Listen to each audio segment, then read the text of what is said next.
सतनाम वाहिगुरु साहिब जीओ।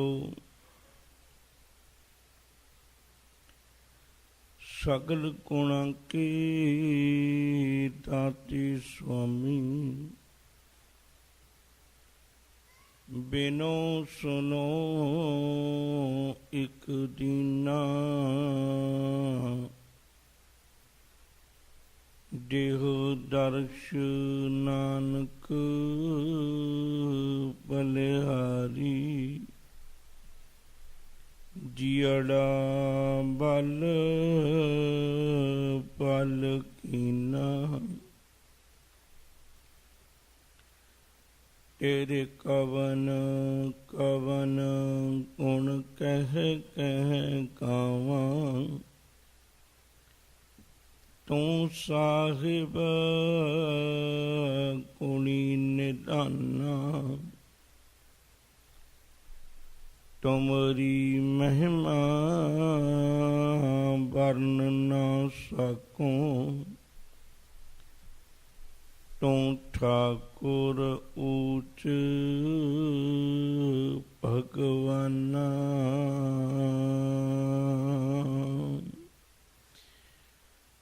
तुमरी महिमा वर्ण न सकूं,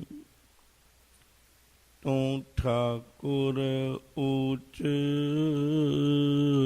भगवाना।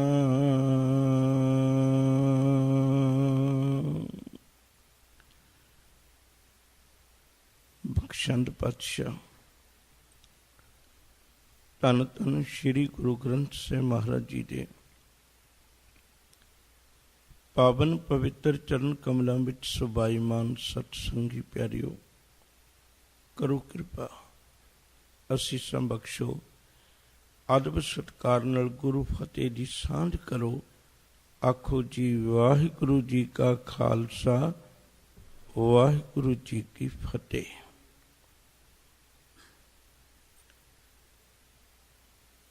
एक हफ्ता अपने कोल गुरु के नेड़े होने का वक्त मिलिया। कोशिश है इन्हां दिनां विच आप जी नाल जपजी साहिब की पवित्र बाणी विचों 5 खंड आपां बहुत बारी जिक्र करने हैं। उन्हां दी विचार मालिक कृपा करे आपां इन्हां दिनां विच साझी कर सकीए। पहले कुछ एक विचारां जपजी साहिब जां उहदियां मुढ़लियां विचारां, ताकि सानूं पता लग जाए सारी विचारता। आम करके आप जपजी साहिब पढ़ते हैं या जपजी साहिब की कथा भी सुनी होगी तुसीं बहुत बारी, वो लड़ी विच आके एक विचार वखरी है ते जिहड़ी अज आपां साझी करन लगे हैं एक वखरे रूप विच केवल 5 खंडां दी है। अर्ज करन लगा सां, सतगुरु जी ने कृपा की मनुखी जामे का असल विच मकसद है जिहड़ा वो है परमेश्वर का मिलाप, निरंकार विच अभेद होना। ते जे कोई भी चीज जिंदगी च अपनी मंजिल ते ना पहुंचे, मकसद पूरा ना करे, तो उसकी कदर कीमत कोई नहीं होंदी। आम जिंदगी च वेखो, निक्की तो निक्की गल ले ली, आप एक पेन है नहीं लिखदा, उसका मकसद है लिखना, नहीं लिखदा आप सुट देंगे। बल्ब है चानण नहीं करता, सुट देंगे। कार है नहीं चलती, सुट देंगे, किसी मकसद नहीं है। कोई जिंदगी का खेतर ले लीए, इसे तरह जिहड़ी चीज जिस वास्ते बनी है वो अपनी जिंदगी के मकसद विच पूरी नहीं उतरती, तो उसकी कदर कीमत कोई नहीं है। गुरु पातशाह ने भी ऐसे मनुख नूं नकार दिता है, उन्होंने तो मनुख मनण लई तैयार नहीं, जिहड़े मनुख ने अपनी जिंदगी के मकसद नूं नहीं पछाणिया। विसरिया जिन नाम से भोए भारतीए। मैनूं तो इउं प्रतीत हुंदा मेरी नज़र विच, ਉਹ लोग इस धरती ते केवल भार ने ਜਿਨ੍ਹਾਂ ਨੇ ਆਪਣੀ ਜ਼ਿੰਦਗੀ ਦੇ ਮਕਸਦ ਨੂੰ ਨਹੀਂ ਪਛਾਣਿਆ। ਏਕ ਭਗਤ ਭਗਵਾਨ ਜਿਹ ਪ੍ਰਾਨੀ ਕੈ ਨਾਹੇ ਮਨ, ਜੈਸੇ ਸੂਕਰ ਸੁਆਨ ਨਾਨਕ ਮਾਨੋ ਤਾਹੇ ਤਨ। ਅਣਗਿਣਤ ਇਹੋ ਜਿਹੇ ਬਚਨ ਨੇ। ਹੁਣ ਸਾਹਿਬ ਨੇ ਕਿਰਪਾ ਕੀਤੀ, ਕਹਿਣ ਲੱਗੇ ਪੁੱਤਰ ਗੁਰਮਤਿ ਵਿੱਚ ਇਹ ਖੂਬੀ ਹੈ, ਇਹ ਕੇਵਲ ਮਕਸਦ ਹੀ ਨਹੀਂ ਸਮਝਾਉਂਦੀ, ਮਕਸਦ ਨੂੰ ਪੂਰਾ ਕਿਵੇਂ ਕਰਨਾ ਹੈ ਇਹ ਵੀ ਸਮਝਾਉਂਦੀ ਹੈ। ਮਕਸਦ ਪੂਰਾ ਕਿਵੇਂ ਹੋ ਸਕਦਾ ਹੈ? ਜੇ ਰੱਬ ਦੇ ਮਿਲਣ ਦੀ ਵਾਰੀ ਹੈ ਤੇ ਰੱਬ ਨੂੰ ਮਿਲਿਆ ਕਿਵੇਂ ਜਾ ਸਕਦਾ ਹੈ? ਅਣਗਿਣਤ ਧਰਮਾਂ ਦੇ ਵਿੱਚ ਅਣਗਿਣਤ ਰਸਤੇ ਨੇ। ਗੁਰਮਤਿ ਨੇ ਜਿਹੜਾ ਰਸਤਾ ਬਿਆਨ ਕੀਤਾ ਹੈ ਉਹਨੂੰ ਆਪਾਂ ਆਰੰਭਤਾ ਵਿੱਚ ਕਹਿ ਸਕਦੇ ਹਾਂ। ਧੰਨ ਗੁਰੂ ਗ੍ਰੰਥ ਸਾਹਿਬ ਜੀ ਦੀ ਜਿਹੜੀ ਆਰੰਭਤਾ ਵਾਲੀ ਬਾਣੀ ਹੈ ਉਹ ਜਪਜੀ ਸਾਹਿਬ ਹੈ। ਇਹ ਗੱਲ ਚੇਤਾ ਰੱਖਿਓ ਜੇ। ਭਾਵੇਂ ਸਾਡੀ ਇਹ ਕਮਜ਼ੋਰੀ ਹੈ ਵੀ ਸਾਨੂੰ ਸਾਰਾ ਕੁਝ ਨਹੀਂ ਸਹੀ ਤਰੀਕੇ ਨਾਲ ਮਿਲ ਪਾਉਂਦਾ, ਪਰ ਮੈਂ ਥੋੜ੍ਹੀ ਵਿਚਾਰ ਤੁਹਾਡੇ ਨਾਲ ਸਾਂਝੀ ਕਰਾਂ। ਪੁਰਾਤਨ ਜਨਮ ਸਾਖੀਆਂ ਦੇ ਵਿੱਚੋਂ ਜਿਹੜੇ ਸਰੋਤ ਵਿੱਚੋਂ ਸਾਨੂੰ ਗੱਲ ਮਿਲਦੀ ਹੈ, ਸਤਿਗੁਰੂ ਜੀ ਨੇ ਕਿਰਪਾ ਕਰਕੇ ਧੰਨ ਗੁਰੂ ਨਾਨਕ ਸਾਹਿਬ ਮਹਾਰਾਜ ਜੀ ਨੇ ਕਈ ਕੁ ਵਿਚਾਰ ਮਿਲਦੇ ਨੇ। ਕੁਝ ਇੱਕ ਵਿਦਵਾਨਾਂ ਦਾ ਵਿਚਾਰ ਹੈ, ਜਿਵੇਂ ਪੁਰਾਤਨ ਜਨਮ ਸਾਖੀ ਦੇ 10 ਨੰਬਰ ਸਾਖੀ ਹੈ, ਉਹਦੇ ਵਿੱਚ ਜ਼ਿਕਰ ਹੈ ਵੀ ਇੱਕ ਵਾਰੀ ਰੱਬ ਦੇ ਘਰੋਂ ਆਵਾਜ਼ ਆਈ ਤੇ ਧੰਨ ਗੁਰੂ ਨਾਨਕ ਸਾਹਿਬ ਮਹਾਰਾਜ ਜੀ ਨੂੰ ਇਹ ਜਪਜੀ ਸਾਹਿਬ ਦੀ ਪਵਿੱਤਰ ਬਾਣੀ ਮਨੁੱਖਤਾ ਦੇ ਉਧਾਰ ਲਈ ਮਿਲੀ। ਦੂਜੀ ਵਿਚਾਰ ਇੱਕ ਇਹ ਵੀ ਹੈ ਪਰ ਸਤਿਗੁਰੂ ਗੁਰੂ ਨਾਨਕ ਸਾਹਿਬ ਮਹਾਰਾਜ ਜੀ ਨੂੰ ਇਹ ਬਾਣੀ ਅਖੀਰਲੇ ਦਿਨਾਂ ਵਿੱਚ ਆਈ। ਇਹ ਸਾਖੀ ਨੰਬਰ 53 ਹੈ, ਪੁਰਾਤਨ ਜਨਮ ਸਾਖੀ ਦੇ ਵਿਚਾਰ ਹੈ। ਭਾਈ ਬਾਲੇ ਵਾਲੀ ਜਿਹੜੀ ਸਾਖੀ ਹੈ, ਇਹ ਗੱਲ ਵੱਖਰੀ ਹੈ, ਮੈਂ ਇਸ ਵੇਲੇ ਸਾਖੀਆਂ ਦਾ ਉਹ ਵਿਸਥਾਰ ਨਹੀਂ ਕਰਨਾ, ਮੈਂ ਸਿਰਫ ਇਸ਼ਾਰੇ ਹੀ ਤੁਹਾਡੇ ਨਾਲ ਸਾਂਝੇ ਕਰਨੇ ਨੇ। ਉਸ ਸਾਖੀ ਵਿੱਚ ਜ਼ਿਕਰ ਹੈ ਭਈ ਇਹ ਜਿਹੜੀ ਵਿਚਾਰ ਆਈ, ਸਤਿਗੁਰੂ ਗੁਰੂ ਨਾਨਕ ਸਾਹਿਬ ਮਹਾਰਾਜ ਜੀ ਨੇ ਕਿਰਪਾ ਕਰਕੇ ਬਾਬੇ ਲਹਿਣੇ ਦੇ ਦੁਆਰਾ, ਉਸ ਵੇਲੇ ਬਾਬਾ ਲਹਿਣਾ ਜੀ ਦੇ ਰੂਪ ਵਿੱਚ ਨੇ, ਬਾਬਾ ਲਹਿਣਾ ਜੀ ਨੂੰ ਬਚਨ ਆਖੇ ਵੀ ਭਲਿਆ ਇਸ ਬਾਣੀ ਨੂੰ ਇਕੱਤਰ ਕਰ। ਤੇ ਸਾਰੀ ਜ਼ਿੰਦਗੀ ਦਾ ਨਿਚੋੜ ਜਿਹੜੀ ਵਿਦਵਾਨਾਂ ਦੀ ਰਾਏ ਹੈ ਉਹ ਇਹ ਮੰਨੀ ਜਾਂਦੀ, ਧੰਨ ਗੁਰੂ ਨਾਨਕ ਸਾਹਿਬ ਮਹਾਰਾਜ ਜੀ 1539 ਵਿੱਚ ਜੋਤੀ ਜੋਤ ਸਮਾਏ ਨੇ, ਤੇ ਹੋ ਸਕਦਾ ਹੈ ਇਹ ਬਾਣੀ 1530 ਦੇ ਨੇੜੇ ਕਰਤਾਰਪੁਰ ਸਾਹਿਬ ਦੀ ਧਰਤੀ ਵਿੱਚ ਉਚਾਰੀ ਗਈ ਹੋਵੇ। ਅਗਲੀ ਗੱਲ ਸਾਂਝੀ ਕਰਾਂ। ਜਪਜੀ ਸਾਹਿਬ ਦੀ ਬਾਣੀ ਵਿੱਚ ਤੁਸੀਂ ਇੱਕ ਗੱਲ ਬੜੀ ਅਜੀਬ ਦੇਖੋਗੇ, ਬਾਕੀ ਬਾਣੀਆਂ ਵਿੱਚ ਕਈ ਥਾਵਾਂ ਤੇ ਤੁਹਾਨੂੰ ਸੰਬੋਧਨ ਵੀ ਮਿਲਣਗੇ। ਇੱਕ ਦੋ ਸਾਂਝੇ ਕਰਾਂ, ਜਿਵੇਂ ਆਵੋ ਸਿੱਖ ਸਤਿਗੁਰੂ ਕੇ ਪਿਆਰਿਓ ਗਾਵੋ ਸੱਚੀ ਬਾਣੀ, ਆਏ ਮਿਲ ਗੁਰਸਿੱਖ ਆਏ ਮਿਲ ਤੂੰ ਮੇਰੇ ਗੁਰੂ ਕੇ ਪਿਆਰੇ। ਇਹ ਇਸ਼ਾਰੇ ਮਿਲਦੇ ਨੇ, ਸਾਨੂੰ ਸੰਬੋਧਨ ਹੈ। ਅੰਮ੍ਰਿਤ ਬਾਣੀ ਵਿੱਚ ਕਿਤੇ ਮੁਸਲਮਾਨ ਨੂੰ ਸੰਬੋਧਨ ਹੈ, ਕਿਤੇ ਹਿੰਦੂ ਵੀਰ ਨੂੰ ਸੰਬੋਧਨ ਹੈ, ਕਿਤੇ ਸ਼ੇਖ ਨੂੰ ਸੰਬੋਧਨ ਹੈ, ਕਿਤੇ ਸਿੱਖ ਨੂੰ ਸੰਬੋਧਨ ਹੈ, ਅਣਗਿਣਤ ਤਰੀਕਿਆਂ ਦੇ ਨਾਲ ਸੰਬੋਧਨ ਹੈ, ਕਿਤੇ ਗੁਰਸਿੱਖ ਨੂੰ ਸੰਬੋਧਨ ਹੈ। ਪਰ ਖਿਆਲ ਕਰਿਓ ਜੇ ਜਪਜੀ ਸਾਹਿਬ ਦੀ ਬਾਣੀ ਵਿੱਚ ਕੇਵਲ 2 ਵਾਰੀ ਸੰਬੋਧਨ ਹੈ, ਉਹ ਵੀ ਕੇਵਲ ਗੁਰੂ ਨੂੰ ਸੰਬੋਧਨ ਹੈ, ਬਾਕੀ ਬਾਣੀ ਵਿੱਚ ਕਿਸੇ ਨੂੰ ਸੰਬੋਧਨ ਨਹੀਂ ਹੈ। ਇੱਥੋਂ ਤੱਕ ਸਿੱਖ ਨੂੰ ਵੀ ਸੰਬੋਧਨ ਨਹੀਂ ਹੈ, ਕਿਉਂਕਿ ਜਪਜੀ ਸਾਹਿਬ ਦੀ ਬਾਣੀ ਜਿਹੜੀ ਉਹ ਸਮੁੱਚੀ ਮਨੁੱਖਤਾ ਲਈ ਹੈ, ਇਕੱਲੇ ਸਿੱਖ ਵਾਸਤੇ ਨਹੀਂ ਹੈ। ਯਾਦ ਰੱਖਿਓ ਜੇ, ਇਕੱਲੇ ਸਿੱਖ ਵਾਸਤੇ ਨਹੀਂ ਹੈ। ਇਸ ਲਈ ਜਪਜੀ ਸਾਹਿਬ ਦੀ ਬਾਣੀ ਵਿੱਚ ਨਾ ਨਰਕ ਸਵਰਗ ਦੀ ਗੱਲ ਹੈ, ਇਹਦੇ ਵਿੱਚ ਕੋਈ ਨਰਕ ਸਵਰਗ ਦੀ ਗੱਲ ਨਹੀਂ, ਕਿਉਂਕਿ ਸਾਰਿਆਂ ਦੇ ਮਿੱਥੇ ਹੋਏ ਆਪੋ ਆਪਣੇ ਨਰਕ ਨੇ, ਸਾਰਿਆਂ ਦੇ ਮਿੱਥੇ ਹੋਏ ਆਪੋ ਆਪਣੇ ਸਵਰਗ ਨੇ। ਜਪਜੀ ਸਾਹਿਬ ਵਿੱਚ ਕੋਈ ਵਿਚਾਰ ਨਹੀਂ ਨਰਕ ਸਵਰਗ ਦੀ। ਜਪਜੀ ਸਾਹਿਬ ਵਿੱਚ ਕਿਸੇ ਇੱਕ ਧਰਮ ਦੀ ਵੀ ਬਾਤ ਨਹੀਂ ਹੈ। ਜੇ ਤੁਸੀਂ ਐਸਾ ਸੋਚੋ ਵੀ ਕੇਵਲ ਸਿੱਖੀ ਦੀ ਬਾਤ ਹੈ, ਕਿ ਵਿਦਵਾਨਾਂ ਦੀ ਰਾਏ ਹੈ ਇਹ ਜਪਜੀ ਸਾਹਿਬ ਅਸਲ ਵਿੱਚ ਧੰਨ ਗੁਰੂ ਗ੍ਰੰਥ ਸਾਹਿਬ ਜੀ ਦੀ ਬਾਣੀ ਜਿਹੜੀ ਹੈ ਨਾ, ਉਹਦਾ ਤੱਤ ਸਾਰ ਹੈ। ਜਾਂ ਦੂਜੇ ਸ਼ਬਦਾਂ ਵਿੱਚ ਇਉਂ ਕਹਿ ਲਈਏ ਵੀ ਜਪਜੀ ਸਾਹਿਬ ਦੀ ਹੀ ਵਿਆਖਿਆ ਸਮੁੱਚਾ ਧੰਨ ਗੁਰੂ ਗ੍ਰੰਥ ਸਾਹਿਬ ਮਹਾਰਾਜ ਜੀ ਹੈ। ਜਪਜੀ ਸਾਹਿਬ ਦੀ ਸਿਧਾਂਤ ਨੂੰ ਸਮਝ ਲੈਣ ਵਾਲਾ ਬੰਦਾ ਗੁਰੂ ਗ੍ਰੰਥ ਸਾਹਿਬ ਜੀ ਦੇ ਪੂਰਨ ਸਿਧਾਂਤ ਤੋਂ ਵਾਕਿਫ ਹੋ ਸਕਦਾ ਹੈ। ਉਹਨੂੰ ਸਮੁੱਚੀ ਧਰਮ ਦੀ ਵਿਚਾਰਧਾਰਾ ਦਾ ਪਤਾ ਲੱਗ ਸਕਦਾ ਹੈ ਵੀ ਅਸਲ ਵਿੱਚ ਕੀ ਵਿਚਾਰ ਹੈ। ਸਤਿਗੁਰੂ ਜੀ ਨੇ ਇਸੇ ਗੱਲ ਕਰਕੇ ਸਾਨੂੰ ਪਹਿਲੀ ਜਿਹੜੀ ਬਾਣੀ ਬਖਸ਼ੀ ਹੈ ਔਰ ਪਹਿਲੇ ਜਾਮੇ ਵਿੱਚ ਬਖਸ਼ੀ ਹੈ, ਤੇ ਇਹ ਨਿਤਨੇਮ ਦੇ ਵਿੱਚ ਵੀ ਪਹਿਲੀ ਬਾਣੀ ਹੈ। ਭਾਈ ਗੁਰਦਾਸ ਜੀ ਦਾ ਇੱਕ ਬਚਨ ਆਉਂਦਾ ਹੈ ਨਾ, ਕਈ ਵਾਰੀ ਪੜ੍ਹਦੇ ਹੋ, ਸੋਦਰ ਆਰਤੀ ਗਾਵੀ ਹੈ। ਸ਼ਾਮ ਦੀਆਂ 2 ਬਾਣੀਆਂ ਹੁੰਦੀਆਂ ਸਨ, ਸੋਦਰ ਤੇ ਸੌਣ ਵੇਲੇ ਆਰਤੀ, ਜਿਹੜੇ ਵੀ ਸ਼ਬਦ ਗੁਰੂ ਨਾਨਕ ਸਾਹਿਬ ਜੀ ਦੇ ਵੇਲੇ ਸਨ। ਅੰਮ੍ਰਿਤ ਵੇਲੇ ਜਾਪ ਉਚਾਰਾ, ਤੇ ਅੰਮ੍ਰਿਤ ਵੇਲੇ ਜਾਪ ਦਾ ਮਤਲਬ ਹੈ ਜਪਜੀ ਸਾਹਿਬ ਉਸ ਵੇਲੇ, ਤੇ ਉਸ ਵੇਲੇ ਜਪਜੀ ਸਾਹਿਬ ਦਾ ਪਾਠ ਜਿਹੜਾ ਸੀ ਗੁਰੂ ਕਾ ਸਿੱਖ ਅੰਮ੍ਰਿਤ ਵੇਲੇ ਕਰਿਆ ਕਰਦਾ ਸੀ। ਔਰ ਇਹਦਾ ਜ਼ਿਕਰ ਵੀ ਮਿਲਦਾ ਹੈ ਜਦੋਂ ਭਾਈ ਲਹਿਣਾ ਜੀ ਨੇ, ਬਾਬਾ ਲਹਿਣਾ ਜੀ ਨੇ ਭਾਈ ਜੋਧ ਜੀ ਕੋਲੋਂ ਬਾਣੀ ਸੁਣੀ ਸੀ। ਕੁਝ ਇੱਕ ਵਿਦਵਾਨਾਂ ਦੀ ਰਾਏ ਹੈ ਉਦੋਂ ਜਪਜੀ ਸਾਹਿਬ ਦੇ ਹੀ ਅੰਮ੍ਰਿਤ ਬਚਨ ਸੁਣੇ ਸਨ। ਇਹਦਾ ਮਤਲਬ ਹੈ ਨਿਤਨੇਮ ਦੇ ਵਿੱਚ ਵੀ ਪਹਿਲੀ ਬਾਣੀ ਹੈ। ਜਦੋਂ ਅੱਜ ਆਪਾਂ ਅੰਮ੍ਰਿਤ ਸੰਚਾਰ ਦੇ ਵਿੱਚ ਵੇਖਦੇ ਹਾਂ, ਉਹਦੇ ਵਿੱਚ ਵੀ ਪਹਿਲੀ ਬਾਣੀ ਹੈ। ਖੈਰ, ਜਿਹੜੀ ਬੇਨਤੀ ਕਰਨ ਲੱਗਾ ਸਾਂ ਅੱਗੇ ਗੱਲ ਤੋਰੀ ਹੈ। ਜਪਜੀ ਸਾਹਿਬ ਦੀ ਬਾਣੀ ਹਜ਼ੂਰ ਨੇ ਪੌੜੀਆਂ ਵਿੱਚ ਰੱਖੀ ਹੈ। ਔਰ ਇਸ ਗੱਲ ਦਾ ਇੱਕ ਬੜਾ ਪਿਆਰਾ ਸਬੂਤ ਵੀ ਸਾਨੂੰ ਮਿਲਦਾ ਹੈ। ਜਪਜੀ ਸਾਹਿਬ ਦੀ ਬਾਣੀ ਵਿੱਚ ਸਬੂਤ ਮਿਲਦਾ ਹੈ, ਇਹ ਤਰ੍ਹਾਂ ਪਤ ਪਵੜੀਆਂ ਚੜੀਆਂ ਹੋਏ 21, ਸਜਣਾ ਇਹਨੂੰ ਕੱਲੀ ਜਪਜੀ ਸਾਹਿਬ ਨਾ ਸਮਝੀ, ਇਹ ਤੇ ਮੇਰੇ ਪਤੀ ਦੇ ਘਰ ਨੂੰ ਜਾਣ ਵਾਲੀਆਂ ਪੌੜੀਆਂ ਨੇ। ਪਰ ਇੱਕ ਗੱਲ ਚੇਤਾ ਰੱਖੀ, ਚੜੀਆਂ ਹੋਏ 21 ਬੜੀ ਪਿਆਰੀ ਤਾੜ ਨੇ ਸ਼ਬਦ ਵਿੱਚ, ਬਹੁਤ ਧਿਆਨ ਦਿਓ ਜੀ ਇਸ ਗੱਲ ਬਾਰੇ। ਪੌੜੀਆਂ ਦੇ ਲਈ ਦੋ ਮਕਸਦ ਹੁੰਦੇ ਨੇ। ਪੌੜੀ ਹਮੇਸ਼ਾ ਹੀ ਕਿਸੇ ਨੂੰ ਫਰਸ਼ ਤੋਂ ਚੁੱਕ ਕੇ ਅਰਸ਼ਾਂ ਨਾਲ ਜੋੜਦੀ ਹੈ। ਪੌੜੀ ਦਾ ਕੰਮ ਹੀ ਇਹ ਹੁੰਦਾ ਹੈ, ਕਿਸੇ ਨੂੰ ਰਾਖੇ ਤੁਰੇ ਜਾਂਦੇ ਨੂੰ, ਕਿਸੇ ਨੂੰ ਫਰਸ਼ਾਂ ਤੇ ਰੁਲਣ ਵਾਲੇ ਨੂੰ, ਉਹਨੂੰ ਉੱਚਾ ਚੁੱਕ ਦੇਣਾ, ਉਹਨੂੰ ਅਰਸ਼ ਤੱਕ ਜੋੜ ਦੇਣਾ। ਪੌੜੀ ਦਾ ਕੰਮ ਹੀ ਇਹ ਸੀ। ਔਰ ਸਤਿਗੁਰੂ ਜੀ ਨੇ ਜਿੱਥੇ ਧਰਮ ਦੀ ਵਿਚਾਰ ਆਖੀ ਹੈ ਨਾ, ਉੱਥੇ ਮਨੁੱਖ ਦੇ ਧਰਮ ਦੀ ਗੱਲ ਕਰਦੇ ਆ, ਬੜੀ ਪਿਆਰੀ ਵਿਚਾਰ ਆਖੀ। ਕਹਿਣ ਲੱਗੇ, ਸਜਣਾ ਦੁਨੀਆ ਦੇ ਬਾਕੀ ਰਸਤੇ ਹੋ ਸਕਦੇ ਨੇ, ਖਿਆਲ ਕਰੀ ਧਰਮ ਦਾ ਇਹ ਰਸਤਾ ਨਹੀਂ ਹੈ, ਧਰਮ ਦੀ ਪੌੜੀ ਹੈ।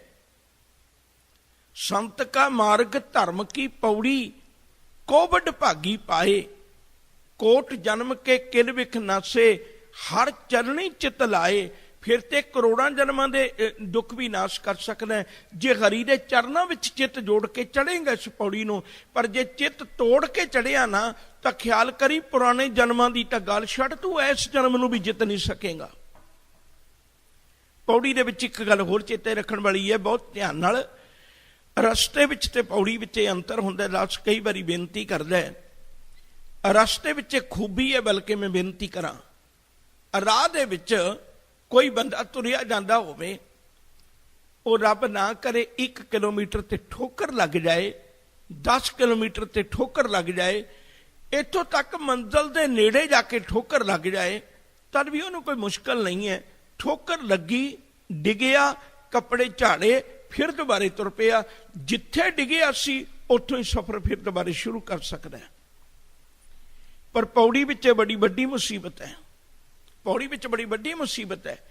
ਪੌੜੀ ਦੇ ਪਹਿਲੇ ਡੰਡੇ ਤੋਂ ਪੈਰ ਤਿਲ ਗਿਆ, ਫਿਰ ਵੀ ਸਫ਼ਰ ਪਹਿਲੇ ਡੰਡੇ ਤੋਂ ਹੀ ਸ਼ੁਰੂ ਹੋਣਾ ਹੈ। ਪੌੜੀ ਦੇ 5ਵੇਂ ਡੰਡੇ ਤੋਂ ਪੈਰ ਤਿਸਲ ਗਿਆ, ਫਿਰ ਵੀ ਸਫ਼ਰ ਮੁੜ ਕੇ ਪਹਿਲੇ ਡੰਡੇ ਤੋਂ ਸ਼ੁਰੂ ਹੋਣਾ ਹੈ। ਤੇ ਪੌੜੀ ਦੇ ਆਖਰੀ ਡੰਡੇ ਤੇ ਜਾ ਕੇ ਪੈਰ ਤਿਸਲ ਗਿਆ ਨਾ, ਤੇ ਖਿਮਾ ਕਰੋ ਜੇ ਫਿਰ ਵੀ ਜਿਹੜਾ ਸ਼ੁਰੂਆਤ ਹੈ ਨਾ, ਉਹ ਪਹਿਲੇ ਡੰਡੇ ਤੋਂ ਹੀ ਸ਼ੁਰੂ ਕਰਨੀ ਪੈਣੀ। ਹਜ਼ੂਰ ਕਹਿਣ ਲੱਗੇ, ਇੱਕ ਗੱਲ ਚੇਤਾ ਰੱਖੀ, ਪੌੜੀ ਨੂੰ ਵਾਰ-ਵਾਰ ਚੜ੍ਹਨ ਦਾ ਵੀ ਤੇਰੇ ਕੋਲ ਵਕਤ ਨਹੀਂ ਹੈ। ਕਿਤੇ ਐਸਾ ਸੋਚ ਲਵੇਂ ਵੀ ਕੋਈ ਗੱਲ ਨਹੀਂ, ਮੈਂ ਵਿਸਲਾ ਹੋ ਕੇ ਚੜ੍ਹਦਾ ਰਵਾਂ। ਇੱਕ ਵਾਰੀ ਚੜ੍ਹ ਗਿਆ, 10 ਡੰਡਿਆਂ ਤੇ ਡਿੱਗ ਪਿਆ, ਫਿਰ ਪਹਿਲੀ ਤੋਂ ਸ਼ੁਰੂ ਕਰ ਦਾਂਗਾ, ਫਿਰ ਡਿੱਗ ਪਿਆ, ਫਿਰ ਪਹਿਲੇ ਤੋਂ ਸ਼ੁਰੂ ਕਰ ਦਿਆਂਗਾ। ਸਾਹਿਬ ਕਹਿੰਦੇ, ਇਹੀ ਤੇਰਾ ਅਵਸਰ, ਇਹੀ ਤੇਰੀ ਵਾਰ, ਘੱਟ ਭੀਤਰ ਤੂੰ ਦੇਖ ਵਿਚਾਰ, ਤੇਰੇ ਪਿੱਛੇ ਚੜ੍ਹਨ ਵਾਲੇ ਹੋਰ ਵੀ ਅਨੇਕਾਂ ਆ ਰਹੇ ਨੇ, ਤੈਨੂੰ ਵਾਰੀ ਦੇ ਉੱਤੋਂ ਦੁਬਾਰੇ ਵਕਤ ਨਹੀਂ ਮਿਲਣਾ। ਹੁਣ ਤੇਰੇ ਕੋਲ ਵਕਤ ਹੈ, ਇਸ ਪੌੜੀ ਦੇ ਉੱਤੇ ਚੜ੍ਹ ਕੇ ਆਪਣੇ ਜੀਵਨ ਨੂੰ ਸੁਧਾਰ ਲੈ, ਫਿਰ ਤੈਨੂੰ ਇਹ ਪੌੜੀ ਫਰਸ਼ ਤੋਂ ਚੁੱਕ ਕੇ ਅਰਸ਼ ਤੱਕ ਵੀ ਪਹੁੰਚਾ ਸਕਦੀ ਹੈ। ਮਾਲਕ ਦੀ ਬਾਣੀ ਦਾ ਇੱਕ ਵਚਨ ਹੋਰ ਖਿਆਲ ਕਰਿਓ ਬਹੁਤ ਧਿਆਨ ਨਾਲ। ਹਜ਼ੂਰ ਆਖਦੇ ਨੇ, ਕਹਿਣ ਲੱਗੇ, ਦੂਜੀ ਗੱਲ ਆਪਣੇ ਜੀਵਨ ਵਿੱਚ ਇਹ ਧਾਰਨ ਕਰਨ ਯੋਗ ਬਹੁਤ ਵੱਡੀ ਬਾਤ ਹੈ।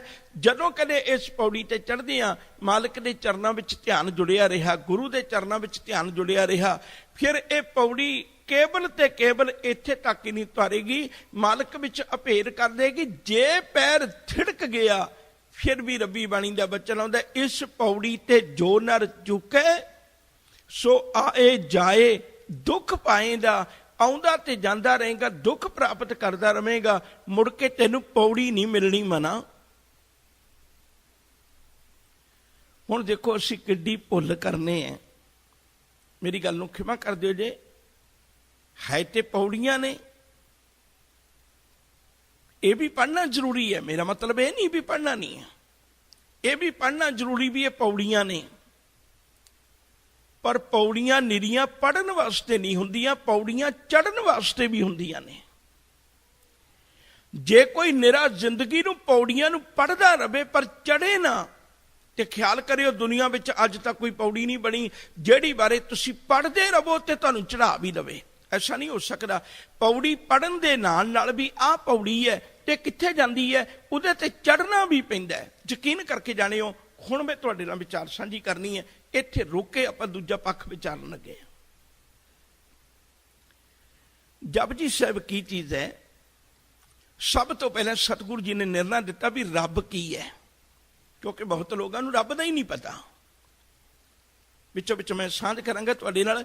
हालांकि इस गल लई असीं गलत अर्थ करते रहे।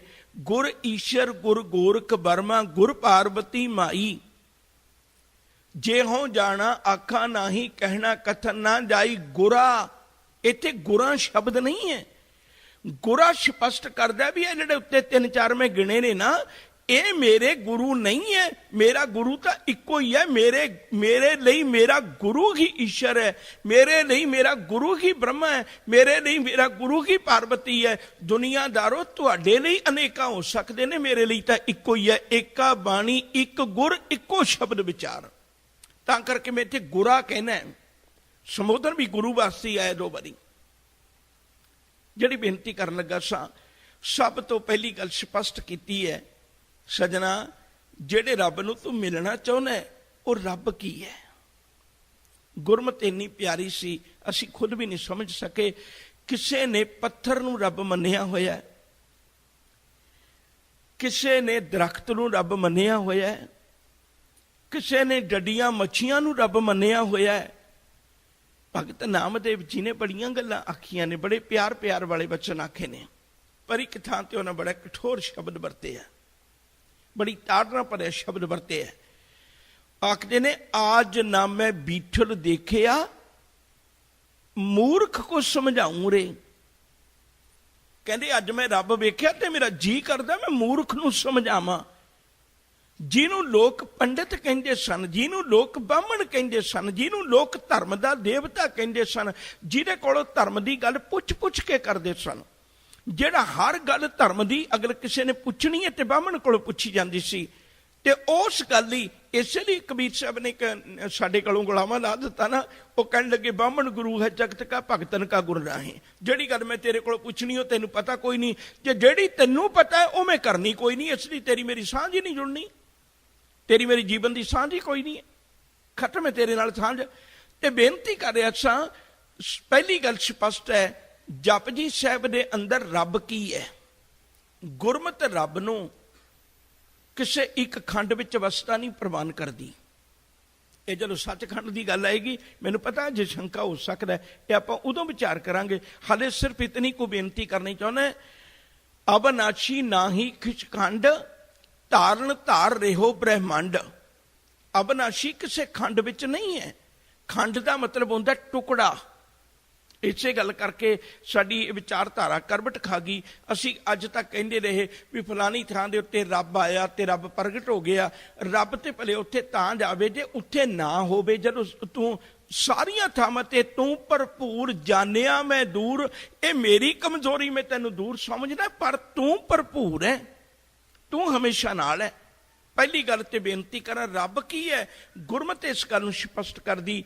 रब मूल मंत्र की बाणी विचों आपां निता प्रति पढ़ते हैं, जिहड़े सुभागे ने वो अपनी रसना नूं सुच्ची करते होणगे जपजी साहिब दा पाठ करके। ते जदों गुरु दे बोल पढ़दे हो, एक ओंकार सतनाम करता पुरख निरभाओ निर्वैर अकाल मूर्त अजूनी सहभंग गुर प्रसाद। जदों वो इन्हां अमृत बचनां नूं अपने हिरदे दा शिंगार बनाउंदे ने, उन्हां नूं पता लग जांदा सजना रब एक है। जे जिंदगी भर दुबदा विच रिहा तैनूं रब नहीं जे मिलना, किसे एक किनारे लग जा। शायद आप नूं पता होवेगा, एक निक्की जिही गल ने तुलसीदास नूं लिखारी बना दिता सी।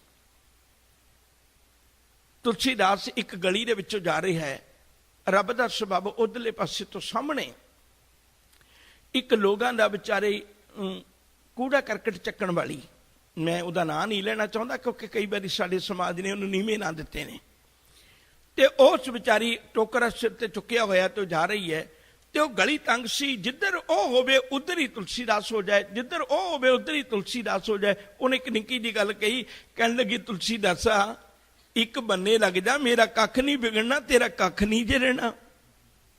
एक बन्ने लग गया, कहन लग्या सच कहनी है, हुण तक जिंदगी दुविधा विच ही सी, हुण एक बन्ने लग गया। ये उन्हां दी बेनती, मैं ते सिर्फ एक निक्की जी उदाहरण लई है। जिन्ना चिर बंदा एक पासे नहीं लगदा, जिन्ना चिर जे एक होए तां उगवे, जे एक होएगा तां उगेगा, नहीं ते धर्म दा बीज जिन्ना मर्जी बोंदे रहिए इन्हें नहीं जे पैदा होना। जे दुविधा विच है, जिस जल नित कारण तुम जगे आए, सो अमृत गुर पाही जियो, छोडो वेश भेख चतुराई, दुबदा ए फल नाही जियो। सजना जेड़ी जपजी साहब ने सिद्धा नूं रस्ता दिखा दिता, जेड़ी जपजी साहब ने भुलिया नूं राहे पा दिता, जेड़ी जपजी साहब नाल धन गुरु नानक साहब जी ने समुचे संसार नूं जित लिया, जेड़ी जपजी साहब नूं गुरु ग्रंथ साहब दे आरंभ विच रख दिता। जे बंदिया तैनूं उस बाणी ते विश्वास नहीं है ना, फिर तेरे जीवन विचों जिन्ना मर्जी धर्म का बीज बोले तेरे उंगरना नहीं है। तो खैर मैं गल नेड़े रखनी चाहना है क्योंकि अज आप काफ़ी विचार साझी करनी है। पहली बेनती है कर रहा सर, रब की है, एक ओंकार, रब एक है, सतनाम, वो नाम सदैव सच है।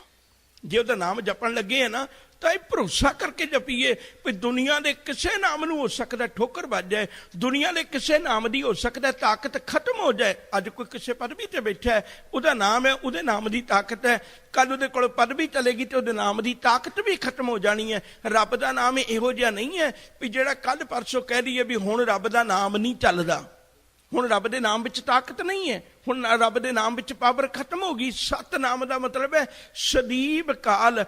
ये भावें प्रहलाद ने जपिया, भावें ध्रुव ने जपिया, भावें गणका ने जपिया, भावें अज किसी ने जपिया, भावें किसी महापुरख ने जपिया, भावें किसी संत महात्मा ने जपिया, भावें किसी सिख ने जपिया, भावें गुरु ने जपिया, भावें किसी पापी ने जपिया, भावें किसी ठग ने जपिया, ते भावें कौडे राक्षस ने जपिया। जिन्हें भी ये नाम जपिया है ना, नाम ने उन्होंने अपना रूप बना लिया है। वो नाम नहीं है भी जिहड़ा चंद रोज की ताकत वाला होवे। सतनाम मतलब सदैव काल, यदी ताकत ने कदे खत्म नहीं होना, नाम ने कदे खत्म नहीं होना। करता पुरख रब आप अपनी किरत बना के उहदे विच पूरिया होया है। सिर्फ रब की गल समझा रहे हैं, अज मूल मंत्र के अर्थ नहीं आप कर रहे, याद रखो जी। ये तो एक झलक है सिर्फ निक्की जी। निरभाओ वो जिहड़ा रब है ना, वो ताकत है परमेश्वर, उन्होंने किसी का डर नहीं है।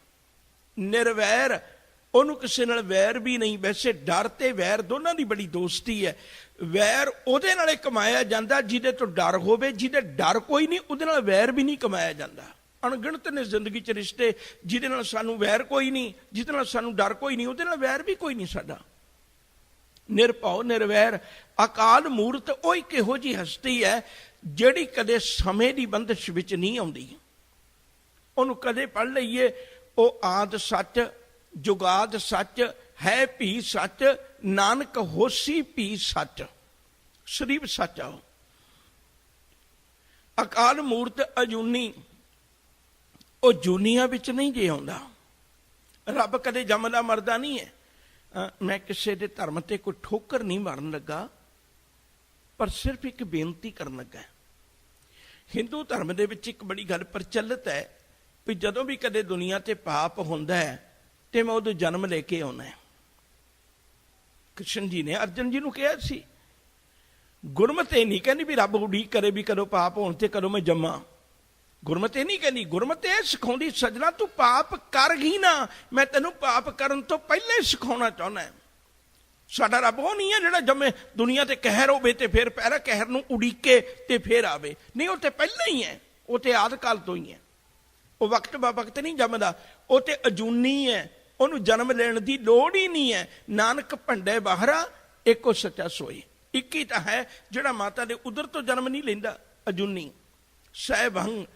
हुण प्रगटिया किवें अपने आप तो, ਉਹ ਆਪਣੇ ਆਪ ਤੋਂ ਪ੍ਰਕਾਸ਼ਮਾਨ ਹੋਇਆ, ਉਹਨੂੰ ਕਿਸੇ ਚੀਜ਼ ਦੇ ਸਹਾਰੇ ਨੇ ਦੁਨੀਆ ਵਿੱਚ ਪ੍ਰਗਟ ਨਹੀਂ ਕੀਤਾ। ਹਾਂ, ਜੇ ਇਹੋ ਜਿਹੇ ਰੱਬ ਨੂੰ ਮਿਲਣਾ ਹੈ, ਗੁਰ ਪ੍ਰਸਾਦ, ਗੁਰੂ ਦੀ ਕਿਰਪਾ ਲੈਣੀ ਪਏਗੀ, ਗੁਰੂ ਦੀ ਬਖਸ਼ਿਸ਼ ਲੈਣੀ ਪਏਗੀ। ਉੱਥੋਂ ਹੀ ਗੱਲ ਫਿਰ ਸ਼ੁਰੂ ਕਰਨੀ ਹੈ।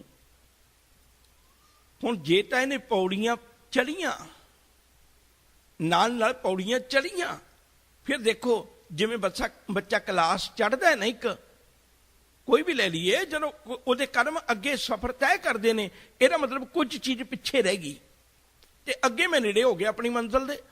ਹੁਣ ਜਦੋਂ ਇਹ ਪੌੜੀਆਂ ਚੜ੍ਹਨ ਲੱਗ ਪਿਆ, ਫਿਰ ਇਹਨੂੰ ਜਾਚ ਆਉਣੀ ਹੈ ਵੀ ਜੇ ਮੈਂ ਗੁਰੂ ਦੀ ਕਿਰਪਾ ਲੈਣੀ ਨਾ, ਗੁਰੂ ਦੀ ਕਿਰਪਾ ਨਿਰੇ ਤੀਰਥਾਂ ਤੇ ਨਹਾ ਕੇ, ਗੁਰੂ ਦੀ ਕਿਰਪਾ ਨਿਰਾ ਮੌਨ ਰੱਖ ਕੇ, ਗੁਰੂ ਦੀ ਕਿਰਪਾ ਨਿਰੇ ਭੁੱਖੇ ਰਹਿ ਕੇ, ਗੁਰੂ ਦੀ ਕਿਰਪਾ ਦੁਨੀਆ ਦੇ ਕਰਮ ਕਾਂਡਾਂ ਵਿੱਚੋਂ ਨਹੀਂ ਜੇ ਮਿਲਣੀ। ਜੇ ਗੁਰੂ ਦੀ ਕਿਰਪਾ ਲੈਣੀ ਫਿਰ ਸੁਣਨਾ ਸਿੱਖ, ਜੇ ਗੁਰੂ ਦੀ ਕਿਰਪਾ ਲੈਣੀ ਫਿਰ ਸੁਣੇ ਹੋਏ ਨੂੰ ਮੰਨਣਾ ਸਿੱਖ। ਜੇ ਗੁਰੂ ਦੀ ਕਿਰਪਾ ਲੈਣੀ ਹੈ, ਇੱਕ ਵੱਖਰਾ ਵਿਸ਼ਾ ਵੀ ਸੁਣਨਾ, ਹਜੇ ਤੱਕ ਸਾਨੂੰ ਸੁਣਨਾ ਨਹੀਂ ਜੇ ਆਇਆ, ਖਿਮਾ ਕਰੇ ਜੇ। ਜ਼ਿੰਦਗੀ ਭਰ ਅਸੀਂ ਉਸੇ ਗੱਲ ਨੂੰ ਧਿਆਨ ਨਾਲ ਸੁਣਦੇ ਜਿਹੜੀ ਮੇਰੀ ਵਫਾ ਵਿੱਚ ਹੈ, ਜਿਹੜੀ ਮੇਰੇ ਵਿਰੋਧ ਵਿੱਚ ਹੈ, ਉਹਨੂੰ ਮੈਂ ਨਹੀਂ ਸੁਣਨਾ ਚਾਹੁੰਦਾ। ਅਸੀਂ ਓਨੀ ਕੁ ਗੱਲ ਮੰਨਦੇ ਜਿਹਦੇ ਮੰਨਿਆ ਮੈਨੂੰ ਲਾਭ ਹੋਵੇ, ਜਿਹਦੇ ਮੰਨਿਆ ਮੈਨੂੰ ਨੁਕਸਾਨ ਹੋਵੇ, ਉਹ ਗੱਲ ਕਦੇ ਨਹੀਂ ਮੰਨਦੇ। ਇੱਕ ਛੋਟੀ ਜਿਹੀ ਉਦਾਹਰਨ ਹੋਰ ਦੇਣ ਲੱਗਾ।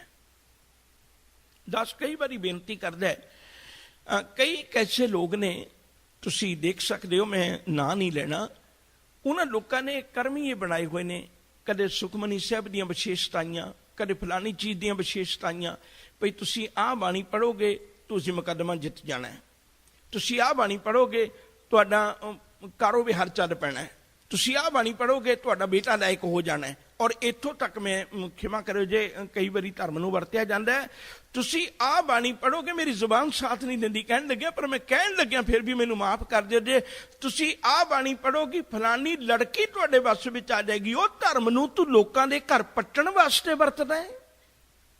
ਇਹ ਧਰਮ ਤਾਂ ਉਹ ਸੀ ਕਿਸੇ ਬੱਚੀ ਨੂੰ ਸਿਖਾਉਂਦਾ ਹੈ, ਬੱਚੀਏ ਤੂੰ ਧਰਮ ਦੀ ਖਾਤਰ ਬੀਬੀ ਅਨੂਪ ਕੌਰ ਵਾਂਗੂ ਤੈਨੂੰ ਸ਼ੇਰ ਮੁਹੰਮਦ ਚੁੱਕ ਵੀ ਲੈ ਜਾਏ, ਤੂੰ ਉਹਦੇ ਘਰ ਜਾ ਕੇ ਵੀ ਆਪਣੇ ਜੀਵਨ ਨੂੰ ਕਿਵੇਂ ਸੁਰੱਖਿਅਤ ਰੱਖਣਾ ਹੈ। ਬਾਣੀ ਤਾਂ ਇਹ ਸਿਖਾਉਂਦੀ ਸੀ, ਧਰਮ ਤਾਂ ਇਹ ਸਿਖਾਉਂਦਾ ਸੀ। ਅਸੀਂ ਅੱਜ ਧਰਮ ਨੂੰ ਕਿਹੜੇ ਪਾਸੇ ਲਈ ਫਿਰਨੇ ਆ? ਉਹਨਾਂ ਲੋਕਾਂ ਨੇ ਧਰਮ ਦੀ ਤਸਵੀਰ ਹੀ ਦੂਜੀ ਵਿਖਾ ਦਿੱਤੀ। ਜੇ ਤੂੰ ਆਹ ਨਾਮ ਜਪੇਂਗਾ, ਜੇ ਤੂੰ ਆਹ ਬਾਣੀ ਪੜ੍ਹੇਂਗਾ, ਇਹ ਬਚਨ ਗਾਏਂਗਾ। ਬੇਅੰਤ ਨੇ ਅੱਜ ਸਿੱਖੀ ਦੇ ਵਿਹੜੇ ਵਿੱਚ ਇਹੋ ਜਿਹੇ ਲੋਕ ਜਿਹੜੇ ਇਸ ਤਰ੍ਹਾਂ ਦੀਆਂ ਗੱਲਾਂ ਕਰਦੇ ਨੇ ਤੇ ਉਹ ਸਿਖਾਉਂਦੇ ਨੇ ਵੀ ਜੇ ਆਹ ਸ਼ਬਦ ਪੜ੍ਹੇਂਗਾ ਤੇਰਾ ਆਹ ਕੰਮ ਹੋ ਜਾਣਾ, ਆਹ ਪੜ੍ਹੇਂਗਾ ਤੇਰਾ ਆਹ ਕੰਮ ਹੋ ਜਾਣਾ। ਪਰ ਕੋਈ ਨਹੀਂ ਸਿਖਾਉਂਦਾ ਵੀ ਜੇ ਤੂੰ ਸ਼ਬਦ ਪੜ੍ਹੇਂਗਾ ਨਾ ਤੈਨੂੰ ਭਾਈ ਮੰਝ ਵੀ ਬਣਨਾ ਪੈ ਸਕਦਾ।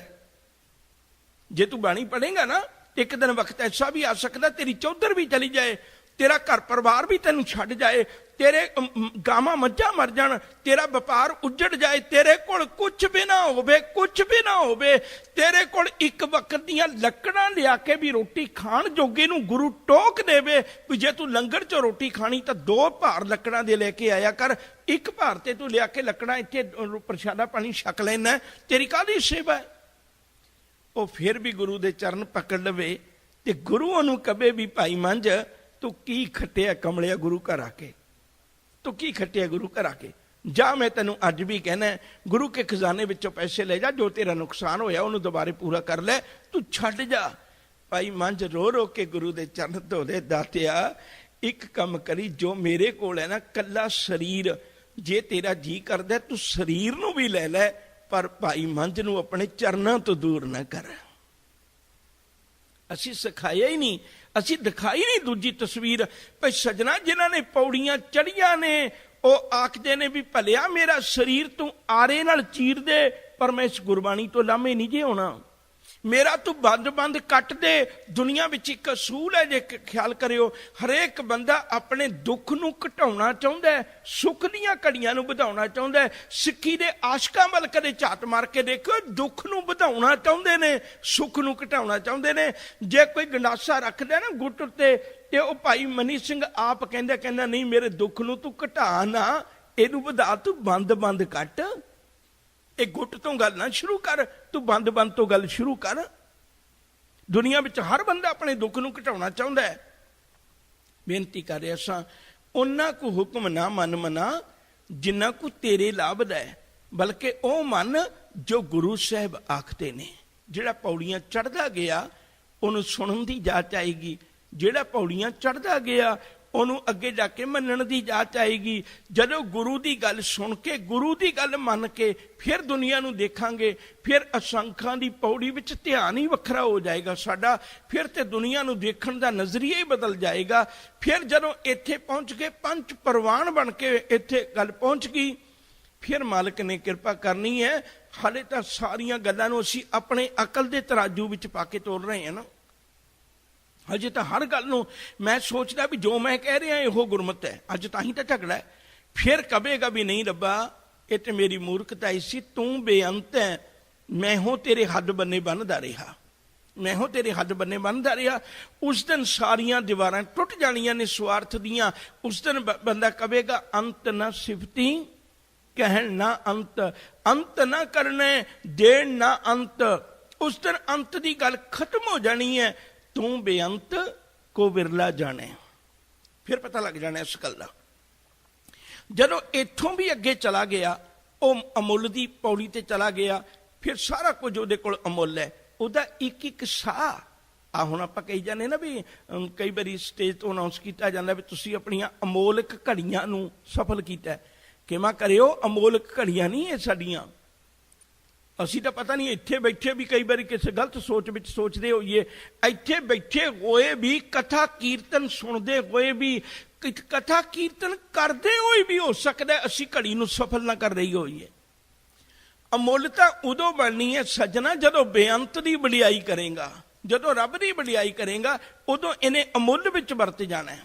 ਸਾਈ ਨਾਮ ਅਮੋਲ, ਜਿਹੜਾ ਉਹਦੇ ਨਾਲ ਜੁੜ ਗਿਆ ਉਹ ਅਮੁੱਲ ਹੁੰਦਾ ਹੈ। ਫਿਰ ਅੱਗੇ ਸੋਧਰ ਤੇ ਪਹੁੰਚ ਗਿਆ। ਸੋਧਰ ਤੇ ਪਹੁੰਚ ਕੇ ਹੁਣ ਦਰ ਤੇ ਖਲੋਤਾ ਹੈ। ਪਰ ਦਰ ਤੇ ਖਲੋਤਿਆਂ ਤੇ ਗੱਲ ਨਹੀਂ ਨਾ ਬਣਨੀ। ਗੱਲ ਤੇ ਉਦੋਂ ਬਣਨੀ ਜਦੋਂ ਘਰ ਤੱਕ ਪਹੁੰਚ ਗਿਆ। ਹੁਣ ਜਦੋਂ ਘਰ ਤੱਕ ਪਹੁੰਚਣਾ ਹੈ ਨਾ, ਤਾਂ ਉਸ ਤੋਂ ਅੱਗੇ ਇਹ ਪੰਜ ਖੰਡ ਆਉਂਦੇ ਨੇ, ਘਰ ਤੱਕ ਕਿਵੇਂ ਪਹੁੰਚਾਇਆ ਜਾਂਦਾ ਹੈ। ਉਹਨਾਂ ਖੰਡਾਂ ਦਾ ਜ਼ਿਕਰ ਹੈ। ਫਿਰ ਇੱਕ ਵਾਰੀ ਮੈਂ ਬੇਨਤੀ ਕਰਾਂ, ਜਦੋਂ ਤੱਕ ਇਸ ਮਨੁੱਖ ਨੂੰ ਇਸ ਗੱਲ ਦਾ ਅਹਿਸਾਸ ਨਹੀਂ, ਰੱਬ ਦੀ ਬਾਣੀ ਪੜ੍ਹਦਿਆਂ ਆਪਣੇ ਜੀਵਨ ਵਿੱਚ ਕੋਈ ਤਬਦੀਲੀ ਨਹੀਂ ਆਉਂਦੀ, ਇਹਦੇ ਮਨ ਵਿੱਚ ਇਹ ਤਮੰਨਾ ਨਹੀਂ ਜਾਗਦੀ ਮੈਂ ਕੀ ਆਪਣੇ ਜੀਵਨ ਵਿੱਚ ਧਾਰਨ ਕੀਤਾ, ਉਦੋਂ ਤੱਕ ਸਾਈਂ ਦੇ ਚਰਨਾਂ ਦੇ ਨੇੜੇ ਨਹੀਂ ਜੀ ਹੋਇਆ ਜਾਣਾ, ਉਦੋਂ ਤੱਕ ਮਾਲਕ ਦੇ ਚਰਨਾਂ ਦੇ ਨੇੜੇ ਨਹੀਂ ਜੀ ਹੋਇਆ ਜਾਣਾ। ਸਤਿਗੁਰੂ ਜੀ ਨੇ ਇਸੇ ਲਈ ਕਿਰਪਾ ਕੀਤੀ। ਦੂਸਰੀ ਬੇਨਤੀ ਕਰਾਂ, ਹੁਣ ਤੱਕ ਸਿਰਫ ਤੁਹਾਡੇ ਨਾਲ ਇਹ ਸਾਂਝਾ ਕੀਤਾ ਵੀ ਰੱਬ ਕੀ ਹੈ। ਦੂਜਾ ਪੱਖ, ਰੱਬ ਵਸਦਾ ਕਿੱਥੇ ਹੈ। ਗੁਰੂ ਕੀ ਬਾਣੀ ਨੇ ਇਹ ਕਦੇ ਵੀ ਨਹੀਂ ਮੰਨਿਆ ਪਰ ਰੱਬ ਕਿਸੇ ਇੱਕ ਨਿਸ਼ਚਿਤ ਥਾਂ ਤੇ ਵਸਦਾ ਹੈ, ਕਦੇ ਵੀ ਨਹੀਂ ਮੰਨਿਆ। ਪੂਜਨ ਚਾਲੀ ਬ੍ਰਹਮ ਠਾਏ, ਸੋ ਬ੍ਰਹਮ ਬਤਾਇਓ ਗੁਰ ਮਨ ਹੀ ਮਾਹੇ। ਕਬੀਰ ਸਾਹਿਬ ਆਖਦੇ ਨੇ, ਕਹਿਣ ਲੱਗੇ ਦੁਨੀਆਦਾਰੋ, ਇੱਕ ਵਾਰੀ ਮੈਂ ਰੱਬ ਦੀ ਬਖਸ਼ਿਸ਼ ਲੈਣ ਗਿਆ ਤੇ ਰੱਬ ਮੇਰੇ ਨਾਲ ਲੜ ਪਿਆ, ਮੇਰਾ ਤੇ ਸਾਈਂ ਦਾ ਝਗੜਾ ਹੋ ਗਿਆ ਤੇ ਰੱਬ ਮੇਰੇ ਨਾਲ ਕਾਫੀ ਨਾਰਾਜ਼ ਹੋਇਆ। ਨਾਰਾਜ਼ ਵੀ ਇਸ ਗੱਲੋਂ ਹੋਇਆ, ਮੈਂ ਲੋਕਾਂ ਨੂੰ ਦੇਖਿਆ ਸੀ ਹੱਜ ਕਾਬੇ ਜਾਂਦਿਆਂ ਨੂੰ, ਤੇ ਮੈਂ ਵੀ ਕਿਹਾ ਵੀ ਚਲੋ ਮੈਂ ਵੀ ਹੱਜ ਕਾਬੇ ਜਾਇਆ ਵਾਂ। ਤੇ ਜਦੋਂ ਮੈਂ ਹੱਜ ਕਾਬੇ ਚੱਲਿਆ ਤੇ ਮੇਰਾ ਮਾਲਕ ਮੇਰੇ ਨਾਲ ਲੜ ਪਿਆ। ਉਹਨੇ ਮੈਨੂੰ ਇੱਕ ਬੜਾ ਵੱਡਾ ਉਲਾਮਾ ਦਿੱਤਾ, ਕਹਿਣ ਲੱਗੇ ਕਬੀਰ, ਦੁਨੀਆ ਨੂੰ ਹੋ ਸਕਦਾ ਨਾ ਪਤਾ ਹੋਵੇ, ਕੋਈ ਭੁੱਲੜ ਬੰਦਾ ਹੱਜ ਕਾਬੇ ਜਾਂਦਾ ਜਾਈ ਜਾਏ, ਕੋਈ ਇਤਰਾਜ਼ ਨਹੀਂ, ਪਰ ਤੈਨੂੰ ਤੇ ਪਤਾ ਸੀ। ਤੈਨੂੰ ਕਿਹਨੇ ਦੱਸੀ ਵੀ ਇੱਕ ਨਿਸ਼ਚਿਤ ਥਾਂ ਹੈ ਮੇਰੇ ਮਿਲਣ ਦੀ? ਇਹ ਗੱਲ ਤੈਨੂੰ ਕਿਹਨੇ ਦੱਸੀ ਹੈ? ਕਬੀਰ ਹੱਜ ਕਾਬੇ ਹੋਂ ਜਾਏ ਥਾ, ਆਗੇ ਮਿਲਿਆ ਖੁਦਾਏ। ਲੋਕ ਹੱਜ ਕਾਬੇ ਲੱਭਣ ਜਾਂਦੇ ਨੇ, ਮੈਨੂੰ ਘਰੋਂ ਤੁਰਦਿਆਂ ਹੀ ਮਿਲ ਪਿਆ। ਆਗੇ ਮਿਲਿਆ ਖੁਦਾਏ, ਸਾਈਂ ਮੁਝ ਚੋਂ ਲੜ ਭਰਿਆ, ਤੁਝੇ ਕਿਨ ਫਰਮਾਈ ਗਾਏ। ਮੇਰਾ ਮਾਲਕ ਲੜ ਪਿਆ। ਕਹਿਣ ਲੱਗੇ ਤੈਨੂੰ ਇਹ ਥਾਂ ਕਿਹਨੇ ਦੱਸੀ ਵੀ ਮੇਰੇ ਕੋ ਥਾਂ ਤੇ ਨਿਸ਼ਚਿਤ ਵਸਦਾ ਹੈ? ਘਟ ਘਟ ਮੈਂ ਹਰ ਜੂ ਵਸੈ, ਸੰਤਨ ਕਹਿਓ ਪੁਕਾਰ। ਹਰ ਹਿਰਦੇ ਵਿੱਚ ਵਸਦਾ ਹੈ। ਸਭ ਮੈਂ ਜੋਤ, ਜੋਤ ਹੈ ਸੋਏ, ਤਿਸ ਦੇ ਚਾਨਣ ਸਭ ਮੈਂ ਚਾਨਣ ਹੋਏ। ਕੋਈ ਥਾਂ ਅਜਿਹੀ ਹੈ ਹੀ ਨਹੀਂ जिथे रब ना वसदा होवे कोई थां लभनी औखी है। साडी सोच तो भी अगांह दी गल है। ਜਿਹੜੇ ਖੰਡਾ ਬ੍ਰਹਿਮੰਡਾਂ ਨੂੰ ਵੀ ਅਸੀਂ ਨਹੀਂ ਜਾਣਦੇ, ਤੂੰ ਤਾਂ ਉੱਥੇ ਵੀ ਭਰਪੂਰ ਹੈ, ਤੂੰ ਤਾਂ ਉੱਥੇ ਵੀ ਵਸਿਆ ਹੋਇਆ। ਗੁਰੂ ਤੇਗ ਬਹਾਦਰ ਸਾਹਿਬ ਜੀ ਦਾ ਬਚਨ ਪੜ੍ਹਦੇ ਹੋ ਨਾ, ਬੜਾ ਪਿਆਰਾ। ਕਾਹੇ ਦੇ ਬਨ ਖੋਜਨ ਜਾਈ, ਸਰਬ ਨਿਵਾਸੀ ਸਦਾ ਅਲੇਪਾ, ਤੋਹੀ ਸੰਗ ਸਮਾਈ, ਪੋਹਪ ਮਤ ਜਿਉ ਬਾਸ ਬਸਤ ਹੈ, ਮੁਕਰ ਮੈਂ ਜੈਸੇ ਛਾਈ, ਤੈਸੇ ਹੀ ਹਰ ਬਸੈ ਨਿਰੰਤਰ, ਘਟ ਹੀ ਖੋਜੋ ਭਾਈ। एक गल हुण बहुत ध्यान नाल सुने, जो मैं बेनती करा। कोई विद्यार्थी किसी यूनिवर्सिटी जाके डिग्री नहीं मंगदा, नहीं मंगदा। वो मेहनत करदा है, यूनिवर्सिटी सिलेक्ट करदी भी सजना तेन फलाने दिन असी डिग्री देंगे, तू टॉपर है साडी यूनिवर्सिटी का। उन्होंने बड़ा उहदे खुशियां, उत्साह, उमा अंत ना रहा। पर जे कोई विद्यार्थी जाके कली मंगी जाए तो जो यूनिवर्सिटी के असूल ने उन्होंने ना मन्ने, उन्होंने ना कमावे, सिलेबस ना पढ़े, कि कोई यूनिवर्सिटी बनी है जी वो तरले सुन के तो उन्होंने इजाजत दे दे भी लै सजना तेन सर्टिफिकेट देने।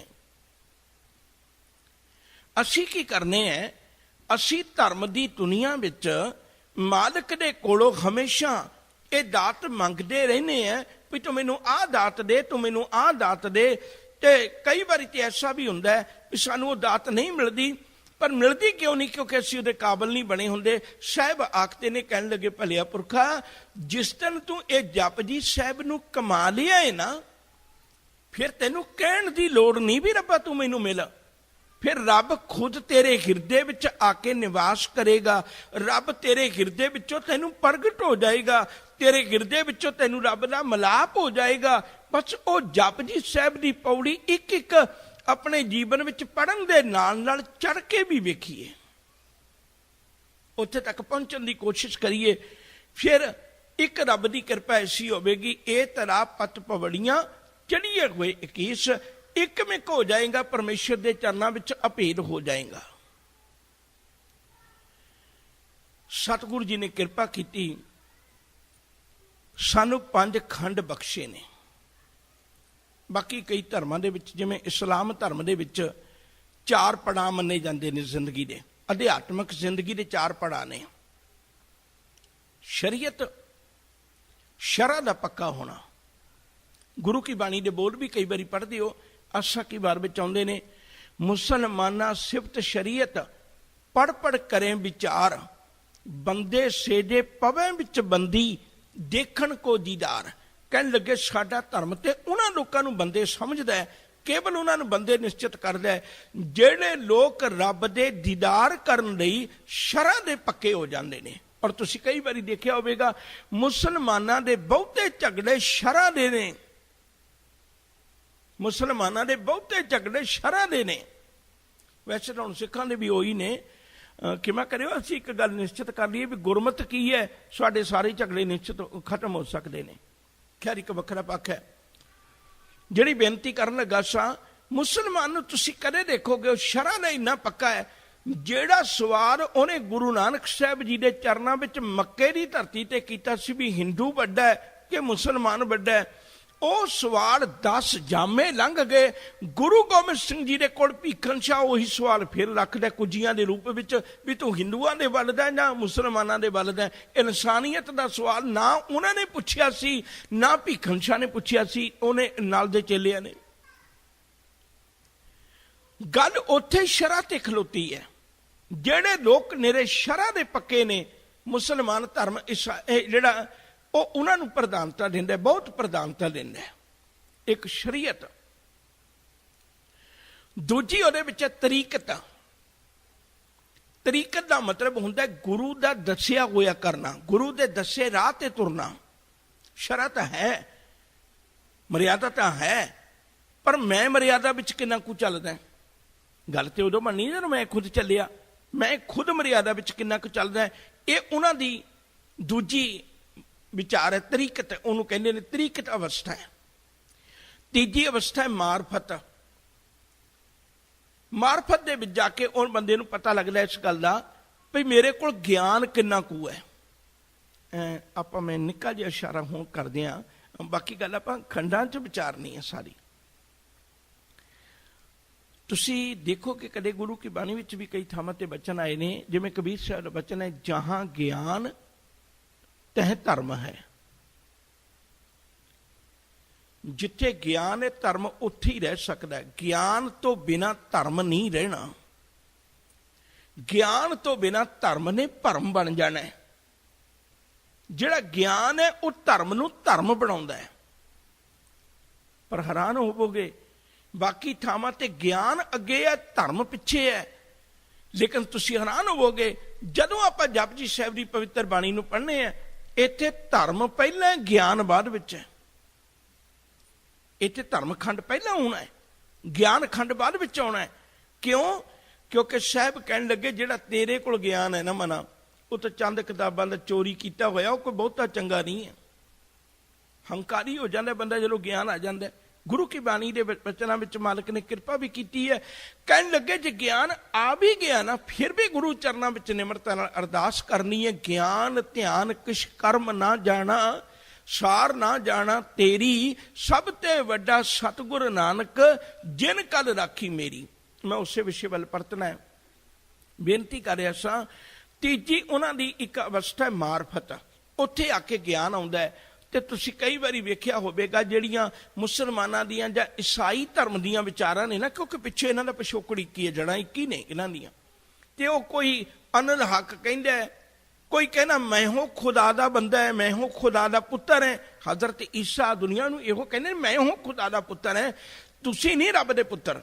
ਜੇ ਤੁਸੀਂ ਕੋਈ ਚੀਜ਼ ਮਨਵਾਉਣੀ ਹੈ, ਤੁਸੀਂ ਮੈਨੂੰ ਮਿਲੋ, ਮੈਂ ਅੱਗੇ ਰੱਬ ਨੂੰ ਕਹਾਂਗਾ, ਕਿਉਂਕਿ ਰੱਬ ਦਾ ਮੈਂ ਪੁੱਤਰ, ਰੱਬ ਮੇਰਾ ਬਾਪ ਹੈ, ਤੁਹਾਡਾ ਨਹੀਂ ਹੈ। ਗੁਰਬਾਣੀ ਆਖਦੀ ਏਕ ਪਿਤਾ ਏਕ ਸਕੇ ਹਮਬਾਰਕ, ਤੂੰ ਮੇਰਾ ਗੁਰਹਾਈ। ਕਹਿਣ ਲੱਗੇ ਮੈਂ ਹੂੰ ਕੱਲਾ ਰੱਬ ਦਾ ਪੁੱਤਰ ਨਹੀਂ, ਤੁਸੀਂ ਵੀ ਰੱਬ ਦੇ ਉਨੇ ਪੁੱਤਰ ਹੋ। ਮੈਂ ਨਹੀਂ ਇਸ ਗੱਲ ਨੂੰ ਮੰਨਦਾ, ਗੁਰਮਤਿ ਨਹੀਂ ਕਬੂਲ ਕਰਦੀ। ਇਸ ਲਈ ਜਦੋਂ ਗਿਆਨ ਆ ਜਾਂਦਾ ਹੈ, ਇੱਥੇ ਗਿਆਨ ਆ ਕੇ, ਉੱਥੇ ਗਿਆਨ ਆ ਕੇ ਬੰਦਾ ਕਹਿੰਦਾ ਅਨਲ ਹੱਕ ਅਹੰਗ ਬ੍ਰਹਮ ਅਸਮੀ, ਮੈਂ ਹੋ ਰੱਬ ਹੈ। ਜਦੋਂ ਇੱਥੇ ਗਿਆਨ ਆਉਂਦਾ ਹੈ ਨਾ, ਇੱਥੇ ਗਿਆਨ ਆ ਕੇ ਬੰਦਾ ਕਹਿੰਦਾ ਵੀ ਨਹੀਂ ਰੱਬਾ, ਜਬ ਹਮ ਹੋਤੇ ਤਬ ਤੂੰ ਨਹੀਂ, ਅਬ ਤੂੰ ਹੀ ਮੈਂ ਨਹੀਂ। ਮੈਨੂੰ ਤਾਂ ਆ ਗਿਆਨ ਹੋਇਆ, ਜਿੰਨਾ ਚਿਰ ਮੈਂ ਵਸਦਾ ਸੀ ਨਾ, ਉਹਨਾਂ ਚਿਰ ਤੂੰ ਨਹੀਂ ਸੀ ਵਸਦਾ, ਉਹਨਾਂ ਚਿਰ ਤੇਰੀ ਮੇਰੀ ਕਹਾਣੀ ਖਤਮ ਨਹੀਂ ਹੋਈ ਸੀ, ਉਹਨਾਂ ਚਿਰ ਤਾਂ ਮੈਂ ਤੇ ਤੂੰ ਵੱਖਰੇ ਵੱਖਰੇ ਸਾਂ, ਅੱਜ ਤੂੰ ਵਸ ਗਿਆ। ਸਤਿਗੁਰ ਨੇ ਕਿਰਪਾ ਕੀਤੀ, ਜਿਹੜੀ ਵਿਚਾਰ ਸਮਝਾ ਰਿਹਾ ਤੁਹਾਡੇ ਨਾਲ ਸਾਂਝੀ ਕਰ ਰਿਹਾ ਸਾਂ। ਪਹਿਲੀ ਹੈ ਸ਼ਰੀਅਤ, ਦੂਜੀ ਹੈ ਤਰੀਕਤ, ਤੀਜੀ ਹੈ ਮਾਰਫਤ, ਚੌਥੀ ਹੈ ਹਕੀਕਤ। ਹਕੀਕਤ ਦਾ ਮਤਲਬ ਹੈ ਸੱਚ ਕੀ ਹੈ, ਉਹਦੇ ਵਿੱਚ ਰੱਬ ਵਿੱਚ ਅਭੇਦ ਹੋ ਜਾਣਾ। ਉੱਥੇ ਵਸਲ ਹੈ, ਉੱਥੇ ਰੱਬ ਨਾਲ ਮਿਲਾਪ ਹੈ, ਉੱਥੇ ਕੋਈ ਦੂਜੀ ਦੁਬਿਧਾ ਨਹੀਂ ਹੈ। ਇਹ ਇਸਲਾਮ ਧਰਮ ਦੀਆਂ, ਸੂਫੀ ਧਰਮ ਦੀਆਂ ਚਾਰ ਵਿਚਾਰਾਂ ਨੇ, ਚਾਰ ਉਹਨਾਂ ਦੇ ਪੜਾਅ ਨੇ। ਸਿੱਖ ਧਰਮ ਵੱਲ ਫਿਰ ਆਈਏ। ਇਹਦੇ 'ਚ ਦੋ ਤਰ੍ਹਾਂ ਦਾ ਸਫ਼ਰ ਹੈ, ਔਰ ਗੁਰੂ ਕਿਰਪਾ ਕਰੇ ਸਾਨੂੰ ਸਾਰਿਆਂ ਨੂੰ ਸਫ਼ਰ ਮਿਲੇ। ਪਹਿਲਾ ਸਫ਼ਰ ਹੈ ਸੱਚ ਤੋਂ ਲੈ ਕੇ ਸਚਿਆਰ ਤੱਕ। ਸੱਚ ਤੋਂ ਇਹਦੇ ਵਿੱਚ ਤਿੰਨ ਗੱਲਾਂ ਹੋਣਗੀਆਂ ਜਪਜੀ ਸਾਹਿਬ ਦੀ ਪਵਿੱਤਰ ਬਾਣੀ ਵਿੱਚ। ਪਹਿਲਾ ਸਫ਼ਰ ਹੈ ਸੱਚ ਤੋਂ ਲੈ ਕੇ ਸਚਿਆਰ ਤੱਕ। ਜਿਹੜੇ ਬੰਦੇ ਨੇ ਸੱਚ ਤੋਂ ਲੈ ਕੇ ਸਚਿਆਰ ਤੱਕ ਦਾ ਸਫ਼ਰ ਨਹੀਂ ਨਾ ਕੀਤਾ, ਉਹ ਅਗਲੇ ਪੌੜੀਆਂ ਦੇ ਵਿੱਚ ਨਹੀਂ ਜਾ ਸਕਦਾ। ਇਹ ਮੇਰੇ ਕਹਿਣ ਦਾ ਮੈਂ ਕੋਈ ਦਾਅਵਾ ਨਹੀਂ ਮੰਨਦਾ। ਮੇਰੇ ਕਹਿਣ ਤੋਂ ਮੁਰਾਦ ਇਹ ਗੁਰੂ ਕੀ ਬਾਣੀ ਦੀ ਰੋਸ਼ਨੀ ਵਿੱਚੋਂ ਸਾਨੂੰ ਦਾਤ ਮਿਲਦੀ ਹੈ। ਪਹਿਲਾਂ ਆਪਣੇ ਆਪ ਨੂੰ ਸਵਾਰਨਾ ਹੈ। ਬੰਦੇ ਦੀ ਇੱਕ ਆਦਤ ਹੈ, ਇਹ ਜਿਤਨੇ ਉਲਾਮੇ ਰੱਬ ਨੂੰ ਦਿੰਦਾ, ਉਹਨਾਂ ਆਪਣੇ ਆਪ ਨੂੰ ਨਹੀਂ ਜੇ ਘੋਖਦਾ। ਗੁਰਬਾਣੀ ਬਾਰ-ਬਾਰ ਇੱਕ ਸੁਨੇਹਾ ਦਿੰਦੀ ਹੈ, ਭਲਿਆ ਆਪ ਸਵਾਰੇ ਮੈਂ ਮਿਲੈ, ਮੈਂ ਮਿਲਿਆ ਸੁਖ ਹੋਏ, ਜੇ ਤੂੰ ਮੇਰਾ ਹੋਏ ਰਹਿ ਸਭ ਜਗ ਤੇਰਾ ਹੋਏ। ਤੂੰ ਰੱਬ ਨੂੰ ਸਵਾਰਨ ਤੇ ਤੁਰਿਆ, ਤੂੰ ਰੱਬ ਨੂੰ ਸੁਝਾ ਦੇਣਾ ਮੇਰਾ ਆਹ ਕੰਮ ਕਰ ਦੇ। ਤੂੰ ਆਪਣੇ ਆਪ ਨੂੰ ਸਵਾਰ ਕੇ ਵੇਖ, ਰੱਬ ਤੇ ਤੈਨੂੰ ਖੁਦ ਮਿਲ ਜਾਏਗਾ। ਤੇਰੇ ਅੰਦਰ ਹੀ ਤੇ ਰੱਬ ਬੈਠਾ ਹੈ, ਤੇਰੇ ਅੰਦਰ ਹੀ ਤੇ ਰੱਬ ਦਾ ਨਿਵਾਸ ਹੈ। ਗੁਰਮਤਿ ਦੇ ਵਾਰ-ਵਾਰ ਇਹਨਾਂ ਬੋਲਾਂ ਨੂੰ ਆਪਣੇ ਮਨ ਵਿੱਚ ਪੱਕਾ ਕਰੀਏ। ਫਰੀਦਾ ਜੰਗਲ ਜੰਗਲ ਕਿਆ ਭਵੈ, ਵਣ ਕੰਡਾ ਮੋੜੈ, ਵਸੀ ਰੱਬ ਹਿਆਲੀ ਹੈ। ਜੰਗਲ ਕਿਆ ਢੂੰਡੈ, ਜਿਸ ਦਿਨ ਜਪਜੀ ਸਾਹਿਬ ਦੇ ਸ਼ਿੰਗਾਰ ਨੇ ਤੇਰੇ ਮਨ ਨੂੰ ਆਪਣੇ ਮੂਲ ਦੀ ਸੋਝੀ ਦੇ ਦਿੱਤੀ, ਤੇ ਤੇਰਾ ਮਨ ਹੀ ਕਵੇਗਾ ਮਨ ਤੂੰ ਜੋਤ ਸਰੂਪ ਹੈ, ਆਪਣਾ ਮੂਲ ਪਛਾਣ, ਮਨ ਹਰ ਜੀ ਤੇਰੇ ਨਾਲ ਹੈ। ਤੂੰ ਕਿੱਥੇ ਭਾਲਦਾ ਫਿਰਨਾ ਰੱਬ ਨੂੰ? ਮਨ ਹਰ ਜੀ ਤੇਰੇ ਨਾਲ ਹੈ, ਗੁਰਮਤੀ ਰੰਗ ਮਾਣ। ਤੋਂ ਪਹਿਲਾ ਸਫ਼ਰ ਹੈ ਜਪਜੀ ਸਾਹਿਬ ਦਾ, ਸੱਚ ਤੋਂ ਲੈ ਕੇ ਸਚਿਆਰ ਤੱਕ। ਜੇ ਮੈਂ ਆਪਣੇ ਜੀਵਨ ਵਿੱਚ ਸਚਿਆਰ ਨਹੀਂ ਨਾ ਹੋਇਆ ਤੇ ਖਿਮਾ ਕਰਿਓ, ਭਾਵੇਂ ਕਥਾ ਕਰਦਿਆਂ ਜ਼ਿੰਦਗੀ ਲੰਘ ਜਾਏ, ਮਤ ਸੋਚਿਓ ਮੈਨੂੰ ਕੁਝ ਪ੍ਰਾਪਤੀ ਹੋ ਸਕਦੀ, ਬਿਲਕੁਲ ਵੀ ਨਹੀਂ ਹੋਵੇਗੀ, ਬਿਲਕੁਲ ਵੀ ਨਹੀਂ ਹੋਵੇਗੀ। ਭਾਵੇਂ ਕੋਈ ਪ੍ਰਬੰਧਕ ਹੈ, ਭਾਵੇਂ ਕੋਈ ਕੀਰਤਨੀ ਹੈ, ਭਾਵੇਂ ਕੋਈ ਕਥਾ ਕਰਨ ਵਾਲਾ ਹੈ, ਭਾਵੇਂ ਕੋਈ ਸੇਵਾਦਾਰ ਹੈ, ਭਾਵੇਂ ਕੋਈ ਕਿਸੇ ਵੀ ਤਰੀਕੇ ਸੇਵਾ ਕਰਨ ਵਾਲਾ ਹੈ, ਲੱਖ ਦਰਜੇ ਦਾ ਗਿਆਨ ਹੋਵੇ, ਪਰ ਉਹ ਇਸ ਅਧਿਆਤਮਕ ਸਫ਼ਰ ਤੇ ਠੋਕਰ ਖਾ ਜਾਏਗਾ। ਉਹਨੂੰ ਉਹਨਾਂ ਚਿਰ ਕੋਈ ਦਾਤ ਨਹੀਂ ਜੇ ਮਿਲਣੀ ਜਿੰਨਾ ਚਿਰ ਉਹ ਸੱਚ ਤੋਂ ਲੈ ਕੇ ਸਚਿਆਰ ਤੱਕ ਦਾ ਸਫ਼ਰ ਨਹੀਂ ਤੈਅ ਕਰਦਾ। ਇੱਕ ਬੇਨਤੀ ਮੈਂ ਅੱਜ ਤੁਹਾਡੇ ਚਰਨਾਂ ਵਿੱਚ ਹੋਰ ਕਰਨੀ ਹੈ। ਤੁਸੀਂ ਕਈ ਵਾਰੀ ਅਰਦਾਸ ਕਰਦੇ ਹੋਵੋਗੇ, ਮੈਂ ਵੀ ਕਰਦਾ ਹਾਂ, ਆਪਾਂ ਕਈ ਵਾਰੀ ਅਰਦਾਸ ਕਰਨੇ ਆ, ਸੱਚੇ ਪਾਤਸ਼ਾਹ ਮੇਰਾ ਦੁੱਖ ਹੈ ਮਨ, ਇਹਨੂੰ ਹਟਾ ਦਿਓ। ਪਰ ਕਦੇ ਕੋਈ ਵਿਰਲਾ ਪੁਰਖ ਤੁਹਾਨੂੰ ਮਿਲਿਆ ਹੋਏਗਾ ਜਿਹੜਾ ਗੁਰੂ ਕੋਲ ਆ ਕੇ ਇਹ ਅਰਦਾਸ ਕਰਦਾ ਹੋਵੇ ਕਿ ਸਤਿਗੁਰੂ ਤੁਸੀਂ ਕਹਿੰਦੇ ਹੋ ਵੀ ਹਉਮੈ ਬਹੁਤ ਵੱਡਾ ਰੋਗ ਹੈ ਔਰ ਮੈਂ ਗ੍ਰਸਿਆ ਪਿਆ, ਪੂਰਾ ਐਡਾ ਵੱਡਾ ਰੋਗ ਹੋਵੇ, ਮੈਨੂੰ ਗ੍ਰਸਿਆ ਪਿਆ ਹੋਵੇ, ਮੇਰੇ ਅਧਿਆਤਮਕ ਜੀਵਨ ਦੀ ਮੌਤ ਕਰ ਦਿਆ ਹੋਵੇ, ਮੈਂ ਸਿਰ ਦੁਖਦੇ ਦੀ ਅਰਦਾਸ ਤਾਂ ਕਰੀ ਜਾਂਦਾ, ਸਤਿਗੁਰੂ ਇਸ ਰੋਗ ਦੀ ਮੈਂ ਕਦੇ ਅਰਦਾਸ ਹੀ ਨਹੀਂ ਕੀਤੀ। ਤ੍ਰਿਸ਼ਨਾ ਦਾ ਕਿੱਡਾ ਵੱਡਾ ਰੋਗ ਲੱਗਿਆ ਹੋਇਆ ਮੈਨੂੰ, ਪੈਸਾ ਕਿਵੇਂ ਮਿਲੇ, ਮੈਂ ਹਰ ਵਕਤ ਇਹ ਚਾਹਤ ਰੱਖਣਾ ਵੀ ਮੈਨੂੰ ਪੈਸਾ ਕਿਵੇਂ ਮਿਲੇ, ਮੈਂ ਅੰਦਰ ਖਿੱਚ ਕੇ ਲੈ ਕੇ ਆਉਣਾ। ਤੇ ਜਦੋਂ ਮੈਂ ਕਦੇ ਪੈਸੇ ਨੂੰ ਦੇਖਾਂ, ਉਸ ਦਿਨ ਮਨ ਵਿੱਚ ਦੋ ਚੀਜ਼ਾਂ ਪਾ ਕੇ ਤੋਲ ਕੇ ਦੇਖਿਓ ਵੀ ਜਿੰਨੇ ਤੈਨੂੰ ਅਚਾਨਕ ਡਾਲਰ ਮਿਲ ਜਾਣ ਤੇ ਤੂੰ ਖੁਸ਼ ਹੋ ਜਾਣਾ ਹੈ, ਤੂੰ ਕਦੇ ਇਸ ਤਰ੍ਹਾਂ ਰੱਬ ਦੀ ਬਾਣੀ ਪੜ੍ਹ ਕੇ ਖੁਸ਼ ਹੋਇਆ? ਆਪਣੀ ਜ਼ਿੰਦਗੀ ਦਾ ਇੱਕ ਦਿਨ ਦੇਖ। ਤੂੰ ਕਦੇ ਸੁਖਮਨੀ ਸਾਹਿਬ ਪੜ੍ਹ ਕੇ ਤੇਰਾ ਹਿਰਦਾ ਨਾ ਉਛਲਿਆ ਭਈ ਧੰਨ ਗੁਰੂ ਅਰਜਨ ਸਾਹਿਬ ਸੱਚੇ ਪਾਤਸ਼ਾਹ, ਅੱਜ ਤਾਂ ਤੂੰ ਇੰਨੀ ਕਿਰਪਾ ਕੀਤੀ, ਇੰਨੀ ਕਿਰਪਾ ਕੀਤੀ ਸੱਚੇ ਪਾਤਸ਼ਾਹ, ਤੂੰ ਪ੍ਰਤੱਖ ਹਰ ਹੋ ਕੇ ਮੇਰੇ ਨਾਲ ਗੱਲਾਂ ਕੀਤੀਆਂ, ਅੱਜ ਤੂੰ ਐਸ ਪਾਪੀ ਨਾਲ ਗੱਲਾਂ ਕੀਤੀਆਂ ਤੂੰ ਅੱਜ। ਸਾਨੂੰ ਬਾਣੀ ਪੜ੍ਹ ਕੇ ਕਦੇ ਇੰਨਾ ਮਾਂ ਆਇਆ? ਸਾਨੂੰ ਬਾਣੀ ਪੜ੍ਹ ਕੇ ਕਦੇ ਇੰਨਾ ਉਤਸ਼ਾਹ ਜਾਗਿਆ? ਕਦੇ ਸਾਨੂੰ ਆਸਾ ਕੀ ਵਾਰ ਸੁਣ ਕੇ, ਕਦੇ ਸਾਨੂੰ ਗੁਰੂ ਕੀ ਬਾਣੀ ਦਾ ਕੀਰਤਨ ਸੁਣ ਕੇ ਸਾਨੂੰ ਜਿਵੇਂ ਲੱਖਾਂ ਡਾਲਰਾਂ ਦੀ ਕਿਸੇ ਨੂੰ ਨਿਕਲ ਆਵੇ ਲਾਟਰੀ, ਤੇ ਜਿਵੇਂ ਉਹ ਖੁਸ਼ ਹੁੰਦਾ ਹੈ, ਤੇ ਇਵੇਂ ਸਾਨੂੰ ਕਦੇ ਖੁਸ਼ੀ ਹੋਈ ਹੈ? ਤੇ ਸਾਹਿਬ ਆਖਦੇ ਨੇ, ਕਹਿਣ ਲੱਗੇ ਭਲਿਆ ਪੁਰਖਾ, ਅਸੀਂ ਦੁਨੀਆ ਦੇ ਛੋਟੀਆਂ ਛੋਟੀਆਂ ਗੱਲਾਂ ਦੀ ਅਰਦਾਸਾਂ ਕਰਨੇ ਹੈ, ਜਿਹੜੇ ਅੰਦਰ ਤ੍ਰਿਸ਼ਨਾ ਦੇ ਰੋਗ ਲੱਗੇ ਹੋਏ ਨੇ ਉਹਦੀ ਅਰਦਾਸ ਅਸੀਂ ਕਦੇ ਵੀ ਨਹੀਂ ਕਰਦੇ। ਜਿਹੜੇ ਕਾਮ ਦਾ ਰੋਗ ਲੱਗਿਆ ਹੋਇਆ, ਕ੍ਰੋਧ ਦਾ ਰੋਗ ਲੱਗਿਆ ਹੋਇਆ, ਲੋਭ ਦਾ ਰੋਗ ਲੱਗਿਆ ਹੋਇਆ, ਮੋਹ ਦਾ ਲੱਗਿਆ ਹੋਇਆ, ਹੰਕਾਰ ਨੇ ਮੈਨੂੰ ਲੁੱਟਿਆ ਪਿਆ, ਸਤਿਗੁਰੂ ਮੈਂ ਨਹੀਂ ਕਦੇ ਅਰਦਾਸ ਕਰਦਾ। ਤੇ ਅੱਜ ਇੱਕ ਬੇਨਤੀ ਕਰੀਏ ਸਤਿਗੁਰੂ ਦੇ ਕੋਲ, ਦਾਤਿਆ ਮੈਂ ਸੱਚ ਤੋਂ ਸਚਿਆਰ ਤੱਕ ਸਫ਼ਰ ਤੈਅ ਸ਼ੁਰੂ ਕਰਾਂ, ਤੇ ਸ਼ੁਰੂ ਤੇ ਤਾਂ ਹੋਣਾ ਜੇ ਇਹ ਵਿਚਲੀਆਂ ਦੀਵਾਰਾਂ ਖਤਮ ਹੋਣ। ਮੈਂ ਤੇਰੇ ਚਰਨਾਂ ਵਿੱਚ ਅੱਜ ਇੱਕ ਅਰਦਾਸ ਕਰਨਾ ਹੈ, ਕਾਮ ਕ੍ਰੋਧ ਲੋਭ ਝੂਠ ਨਿੰਦਾ ਇਨ ਤੇ ਆਪ ਛਡਾਵੋ। ਜਿਹੜੇ ਬੰਦੇ ਨੂੰ ਸਚਿਆਰ ਹੋਣ ਦੀ ਤਮੰਨਾ ਹੈ ਨਾ, ਤੁਸੀਂ ਕਦੇ ਦੇਖੋ, ਮੈਂ ਬਹੁਤ ਸਾਡੀਆਂ ਜੋ ਉਦਾਹਰਨਾਂ ਦਿੰਦਾ ਹੁੰਦਾ ਵਾ, ਕੋਈ ਬੰਦਾ ਨਵੇਂ ਕੱਪੜੇ ਪਾ ਕੇ ਆਏ, ਬਿਲਕੁਲ ਇੱਕਦਮ ਨਵੇਂ ਮਹਿੰਗੇ ਕੱਪੜੇ ਪਾ ਕੇ ਆਏ, ਤੇ ਕੋਈ ਬੰਦਾ ਕਾਲੇ ਹੱਥ ਲੈ ਕੇ ਉਹਦੇ ਕੋਲ ਜਾਏ, ਤੇ ਉਹ ਬੰਦਾ ਪਾਸੇ ਹੋ ਜਾਏਗਾ ਵੀ ਦੇਖੀ ਕਿਤੇ ਮੇਰੇ ਕੱਪੜਿਆਂ ਨੂੰ ਦਾਗ ਨਾ ਲਾ ਦੀ। ਅਸੀਂ ਇੰਨੀ ਵੀ ਗੱਲ ਬਰਦਾਸ਼ਤ ਨਹੀਂ ਕਰਦੇ। ਹਾਲਾਂਕਿ ਇਹਦੇ ਲਈ ਬਹੁਤੀ ਮੁਸ਼ੱਕਤ ਨਹੀਂ ਹੈ, ਇੱਕ ਵਾਰੀ ਮਸ਼ੀਨ 'ਚ ਪਾਇਆ ਧੋ ਕੇ ਉਹਨੇ ਫਿਰ ਦੁਬਾਰੇ ਉਵੇਂ ਦੇ ਬਣਾ ਲੈਣੇ ਆ, ਪਰ ਫਿਰ ਵੀ ਅਸੀਂ ਇੰਨੀ ਕੁ ਗੱਲ ਪਿੱਛੇ ਵੀ ਦੁਬਾਰੇ ਬਰਦਾਸ਼ਤ ਨਹੀਂ ਕਰਦੇ, ਮੇਰੇ ਕੱਪੜਿਆਂ ਨੂੰ ਦਾਗੀ ਨਾ ਕਰਦੀ। ਤੇ ਕਦੇ ਆਪਾਂ ਕਿਸੇ ਨਿੰਦਾ ਕਰਨ ਵਾਲੇ ਨੂੰ ਗੱਲ ਕਹੀ ਵੀ ਭਲਿਆ ਤੂੰ ਨਿੰਦਾ ਨਾ ਕਰੀ, ਕਿਉਂਕਿ ਜਿੰਨਾ ਗੰਦ ਹੈ ਨਾ ਤੂੰ ਅੰਦਰ ਪਾ ਦੇਣਾ ਹੈ, ਤੇ ਅੰਦਰੋਂ ਮੈਨੂੰ ਕੱਢਣ ਲੱਗਿਆ ਕਈ ਸਾਲ ਮਹੀਨੇ ਲੱਗ ਜਾਣੇ। ਉਹ ਕੱਪੜੇ ਧੋਣ ਦੀਆਂ ਤਾਂ ਮਸ਼ੀਨਾਂ ਆ ਗਈਆਂ, ਪਰ ਮਨ ਧੋਣ ਦੀ ਮਸ਼ੀਨ ਨਹੀਂ ਨਾ ਬਣੀ ਮੇਰੇ ਕੋਲੋਂ। ਇਹ ਨਹੀਂ ਧੋਤਾ ਜਾਣਾ, ਰੱਬ ਦਾ ਵਾਸਤਾ ਜੇ ਤੂੰ ਇਹ ਨਿੰਦਾ ਨਾ ਕਰੀ, ਮੇਰੇ ਕੰਨਾਂ 'ਚ ਨਾ ਪਾਈ। ਅਸੀਂ ਕਦੇ ਕਿਸੇ ਨੂੰ ਰੋਕਿਆ ਨਹੀਂ, ਕਿਉਂਕਿ ਸਾਨੂੰ ਸਤਿਆਰ ਹੋਣ ਵਾਲੇ ਸਫ਼ਰ ਦੀ ਤੈਅ ਤਮੰਨਾ ਹੀ ਨਹੀਂ ਹੈ। ਜਿਹਨੂੰ ਤਮੰਨਾ ਹੈ ਨਾ, ਜਿਹਨੇ ਸਫ਼ਰ ਤੈਅ ਕਰਨਾ, ਉਹ ਫਿਰ ਇਸ ਗੱਲ ਸੁਚੇਤ ਰਹਿੰਦਾ ਹੈ, ਮੇਰੇ ਕੰਨਾਂ ਰਾਹੀਂ ਗੰਦ ਅੰਦਰ ਨਾ ਜਾਏ, ਮੇਰੀਆਂ ਅੱਖਾਂ ਰਾਹੀਂ ਗੰਦ ਅੰਦਰ ਨਾ ਜਾਏ, ਮੇਰੀ ਜ਼ੁਬਾਨ ਰਾਹੀਂ ਗੰਦ ਅੰਦਰ ਨਾ ਜਾਏ। ਜੇ ਰੱਬ ਨੂੰ ਮਿਲਣ ਦੀ ਚਾਹਤ ਰੱਖਦੇ ਹੈ ਨਾ, ਕੁਛ ਕਰਨ ਦੀ ਲੋੜ ਨਹੀਂ, ਆਪਣੇ ਜੀਵਨ ਨੂੰ ਸਚਿਆਰ ਬਣਾ। ਵੇਖ ਤੂੰ ਕਿੱਥੇ ਖਲੋਤਾ ਹੈ, ਤੈਨੂੰ ਕਾਮ ਕਿੰਨਾ ਕੁ ਸਤਾਉਂਦਾ ਹੈ, ਤੈਨੂੰ ਕ੍ਰੋਧ ਕਿੰਨਾ ਕੁ ਸਤਾਉਂਦਾ ਹੈ, ਕਿਸੇ ਦੀ ਗੱਲ ਸੁਣ ਕੇ ਮਨਾ ਤੂੰ ਕਿੰਨਾ ਕੁ ਤੜਫਣਾ ਹੈ, ਕਿ ਕਿੰਨਾ ਕੁ ਤੇਰੇ ਅੰਦਰ ਕ੍ਰੋਧ ਦਾ ਵਾਸਾ ਹੈ, ਉਸ ਵੇਲੇ ਪਤਾ ਲੱਗਣਾ ਹੈ।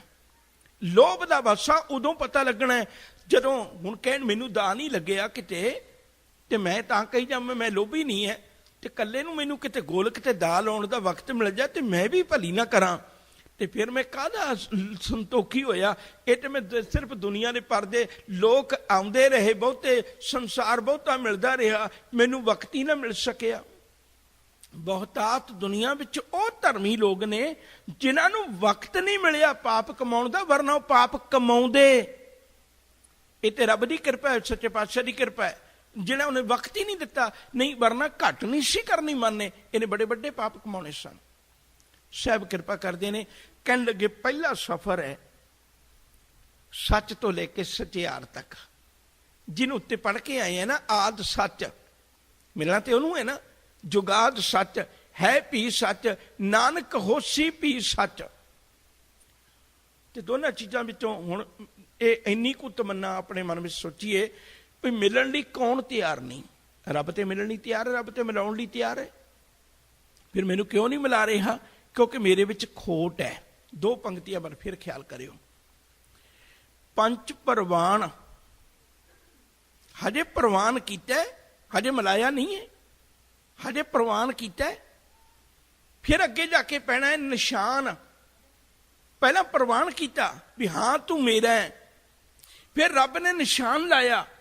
ਉਹ ਸ਼ਬਦ ਪੜ੍ਹਦੇ ਹੋ ਨਾ ਰੱਬ ਦੀ ਬਾਣੀ ਦਾ, ਤਿੱਥੈ ਸੋਹਣ ਪੰਚ ਪ੍ਰਵਾਨ, ਨਦਰੀ ਕਰਮ ਪਵੇ ਨਿਸ਼ਾਨ। ਫਿਰ ਨਦਰ ਦਾ, ਰੱਬ ਦੀ ਬਖਸ਼ਿਸ਼ ਦਾ, ਰੱਬ ਦੇ ਕਰਮ ਦਾ, ਰੱਬ ਦੀ ਰਹਿਮਤ ਦਾ ਫਿਰ ਨਿਸ਼ਾਨ ਪੈਂਦਾ ਵੀ ਆਹ ਮੇਰਾ ਪੁੱਤ ਹੈ, ਹੁਣ ਅੱਜ ਤੋਂ ਬਾਅਦ ਮੈਂ ਇਹਨੂੰ ਨਹੀਂ ਡੋਲਣ ਦੇਣਾ। ਹੁਣ ਭਗਤ ਨਾਮਦੇਵ ਆਖੇ ਤੇ ਉਹਦੀ ਪੈਜ ਰੱਖਦਾ, ਹਰ ਜੁਗ ਜੁਗ ਭਗਤੋਂ ਪਾਇਆ, ਪੈਜ ਰੱਖਦਾ ਆਇਆ ਰਾਮ ਰਾਜੇ, ਕਿਉਂਕਿ ਉਹਦੇ ਤੇ ਨਿਸ਼ਾਨ ਲੱਗਿਆ ਹੋਇਆ। ਤੁਸੀਂ ਕਦੇ ਦੇਖੋ ਇੱਕ ਪੁਲਿਸ ਵਾਲਾ, ਜੇ ਉਹ ਕੱਲਾ ਬੰਦਾ ਆ ਕੇ ਆਪਣੇ ਕੱਪੜੇ ਸਾਦੇ ਪਾ ਕੇ, ਘਰ ਵਾਲੇ ਪਾ ਕੇ, ਤੇ ਤੁਹਾਨੂੰ ਰਸਤੇ 'ਚ ਰੋਕਣਾ ਚਾਹੇ, ਤੁਸੀਂ ਪਰਵਾਹ ਨਹੀਂ ਮੰਨੋਗੇ। ਹਾਲਾਂਕਿ ਹੁਣ ਵੀ ਸਰਕਾਰੀ ਬੰਦਾ ਉਹ, ਹੁਣ ਉਹਦੇ ਕੋਲ ਕਮੀ ਕੀ ਹੈ? ਹੁਣ ਉਹਦੇ ਕੋਲ ਕਮੀ ਇਹ ਵੀ ਉਹਦੇ ਕੋਲ ਨਿਸ਼ਾਨ ਨਹੀਂ ਹੈ। ਤੇ ਜਦੋਂ ਕੱਲ ਵਰਦੀ ਪਾ ਕੇ ਆ ਗਿਆ ਤੇ ਅੱਜ ਉਹਨੇ ਤੁਹਾਨੂੰ ਹੱਥ ਦਿੱਤਾ, ਅੱਜ ਉਹਨੇ ਗੱਡੀ ਪਿੱਛੇ ਲਾਈਟਾਂ ਲਾਈਆਂ, ਤੇ ਤੁਸੀਂ 2 ਕਿਲੋਮੀਟਰ ਵੀ ਨਹੀਂ ਜਾ ਸਕੋਗੇ, ਆਪਣੀ ਗੱਡੀ ਲਾਮੇ ਕਰਕੇ ਖਲੋ ਜਾਂਦੇ ਹੋ। ਕਿਉਂ?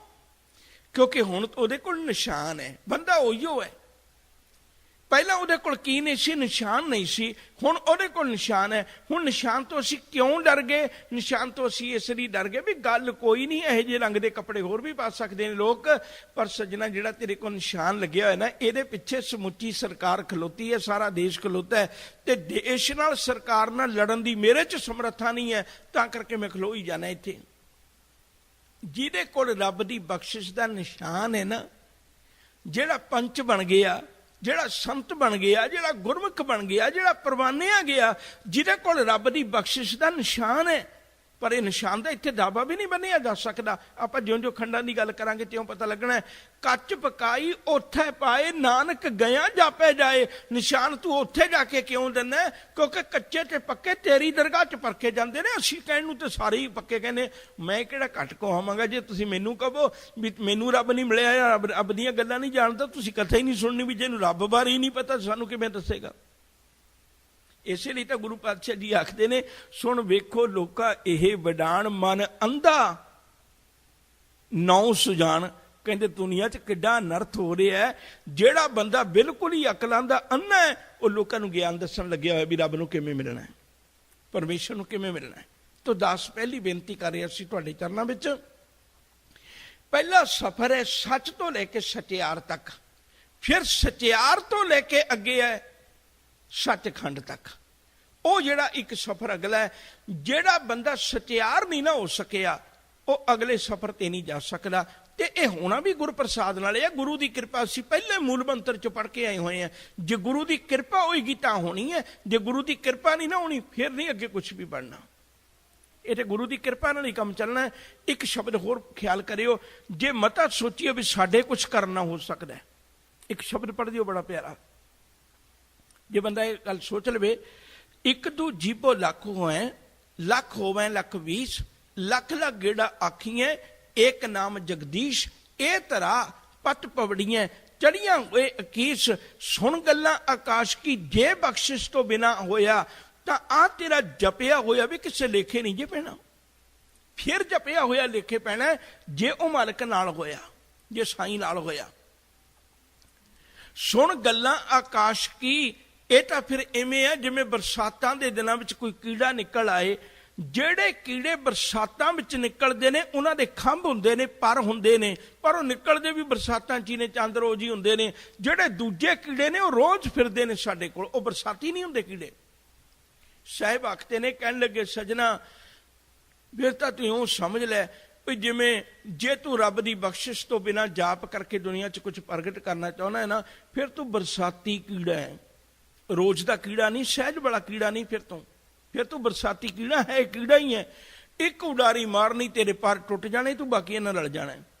ਅੱਜ ਜਿਹੜੇ ਬਹੁਤੇ ਵੱਡੇ ਦਾਅਵੇ ਬੰਨ ਲੈਂਦੇ ਨੇ, ਉਹ ਇੱਕੋ ਹੀ ਉਡਾਰੀ ਮਾਰਦੇ ਨੇ, ਅਗਲੇ ਦਿਨ ਉਹਨਾਂ ਦੀ ਪੇਪਰਾਂ 'ਚ ਗੱਲਾਂ ਸਪਸ਼ਟ ਹੋ ਜਾਂਦੀਆਂ ਨੇ, ਫਿਰ ਉਹਨਾਂ ਕੀੜਿਆਂ ਬਰਾਬਰ ਤੁਰ ਪੈਂਦੇ ਨੇ ਵੀ ਮੈਂ ਤੁਹਾਡੇ ਵਰਗਾ ਹੀ ਸਾਂ, ਐਵੇਂ ਛਾਲ ਮਾਰ ਬੈਠਾ ਉੱਚੀ। ਸੁਣ ਗੱਲਾਂ ਆਕਾਸ਼ ਕੀ, ਕੀਤਾ ਆਈ ਰੀਸ, ਨਾਨਕ ਨਦਰੀ ਪਾਈ ਹੈ। ਗੁਰਪ੍ਰਸਾਦ ਨਾਨਕ ਨਦਰੀ ਪਾਈ ਹੈ, ਕੂੜੀ ਕੂੜੇ ਠੀਸ, ਨਹੀਂ ਤੇ ਝੂਠੇ ਦੀ ਝੂਠੀ ਗੱਪ ਹੈ। ਜੇ ਕੋਈ ਬੰਦਾ ਐਸਾ ਦਾਵਾ ਬੰਨੇ, ਇਹ ਤੇ ਗੁਰੂ ਕਿਰਪਾ ਕਰੇ, ਬਖਸ਼ਿਸ਼ ਕਰੇ, ਰਹਿਮਤ ਕਰੇ, ਅਸੀਂ ਇਸ ਸਫ਼ਰ ਤੇ ਤੁਰ ਸਕੀਏ, ਅਸੀਂ ਇਸ ਸਫ਼ਰ ਦੇ ਪੰਧੀ ਬਣ ਸਕੀਏ। ਸਮੇਂ ਨੇ ਪੰਧ ਮੁਕਾ ਲਿਆ, ਆਪਾਂ ਇੱਥੇ ਸਮਾਪਤੀ ਕਰਨੇ ਆ। ਸਿਰਫ ਇਹ ਬਾਹਰਲੇ ਖੰਡਾਂ ਦਾ ਜ਼ਿਕਰ ਕੀਤਾ ਹੈ। ਕੱਲ੍ਹ ਰੋਜ਼ ਤੋਂ ਜਿਹੜੇ ਬਾਕੀ 5 ਖੰਡ ਨੇ ਉਹਨਾਂ ਦੀ ਵਾਰੀ ਵਾਰੀ ਵਿਚਾਰਦਾਸ ਤੁਹਾਡੇ ਨਾਲ ਇੱਕ ਇੱਕ ਖੰਡ ਦੀ ਕਰਨ ਦੀ ਕੋਸ਼ਿਸ਼ ਕਰੇਗਾ। ਸਾਡੇ ਜੀਵਨ ਵਿੱਚੋਂ ਅਸੀਂ ਬਹੁਤ ਚਿਰ ਹੋ ਗਿਆ, ਫਿਰ ਦੁਬਾਰੇ ਦੁਹਰਾਉਂਦੇ ਹਾਂ, ਪੌੜੀਆਂ ਪੜੀਆਂ ਬਹੁਤ ਨੇ ਪਰ ਪੌੜੀਆਂ ਚੜੀਆਂ ਕੋਈ ਨਹੀਂ। ਇਹਨਾਂ ਦਿਨਾਂ ਵਿੱਚ ਕੋਸ਼ਿਸ਼ ਕਰੀਏ ਪੌੜੀਆਂ ਚੜੀਏ ਨਾਲ ਦੀ ਨਾਲ, ਸਾਡਾ ਮਨ ਕਵੇ ਵੀ ਹਾਂ ਤੂੰ ਕੋਈ ਪੌੜੀ ਚੜਿਆ, ਕੋਈ ਗੱਲ ਨਹੀਂ, ਇੱਕੋ ਸਹੀ ਦੋ ਸਹੀ ਜਿੰਨੀਆਂ ਵੀ ਗੁਰੂ ਚੜਵਾਏਗਾ, ਤੇ ਸਾਡਾ ਅੰਦਰ ਮੰਨੇ ਵੀ ਹਾਂ ਤੂੰ ਪੌੜੀਆਂ ਚੜਿਆ। ਹੋਈਆਂ ਭੁੱਲਾਂ ਦੀ ਖਿਮਾ। ਅਦਬ ਨਾਲ ਆਖੋ ਜੀ ਵਾਹਿਗੁਰੂ ਜੀ ਕਾ ਖਾਲਸਾ, ਵਾਹਿਗੁਰੂ ਜੀ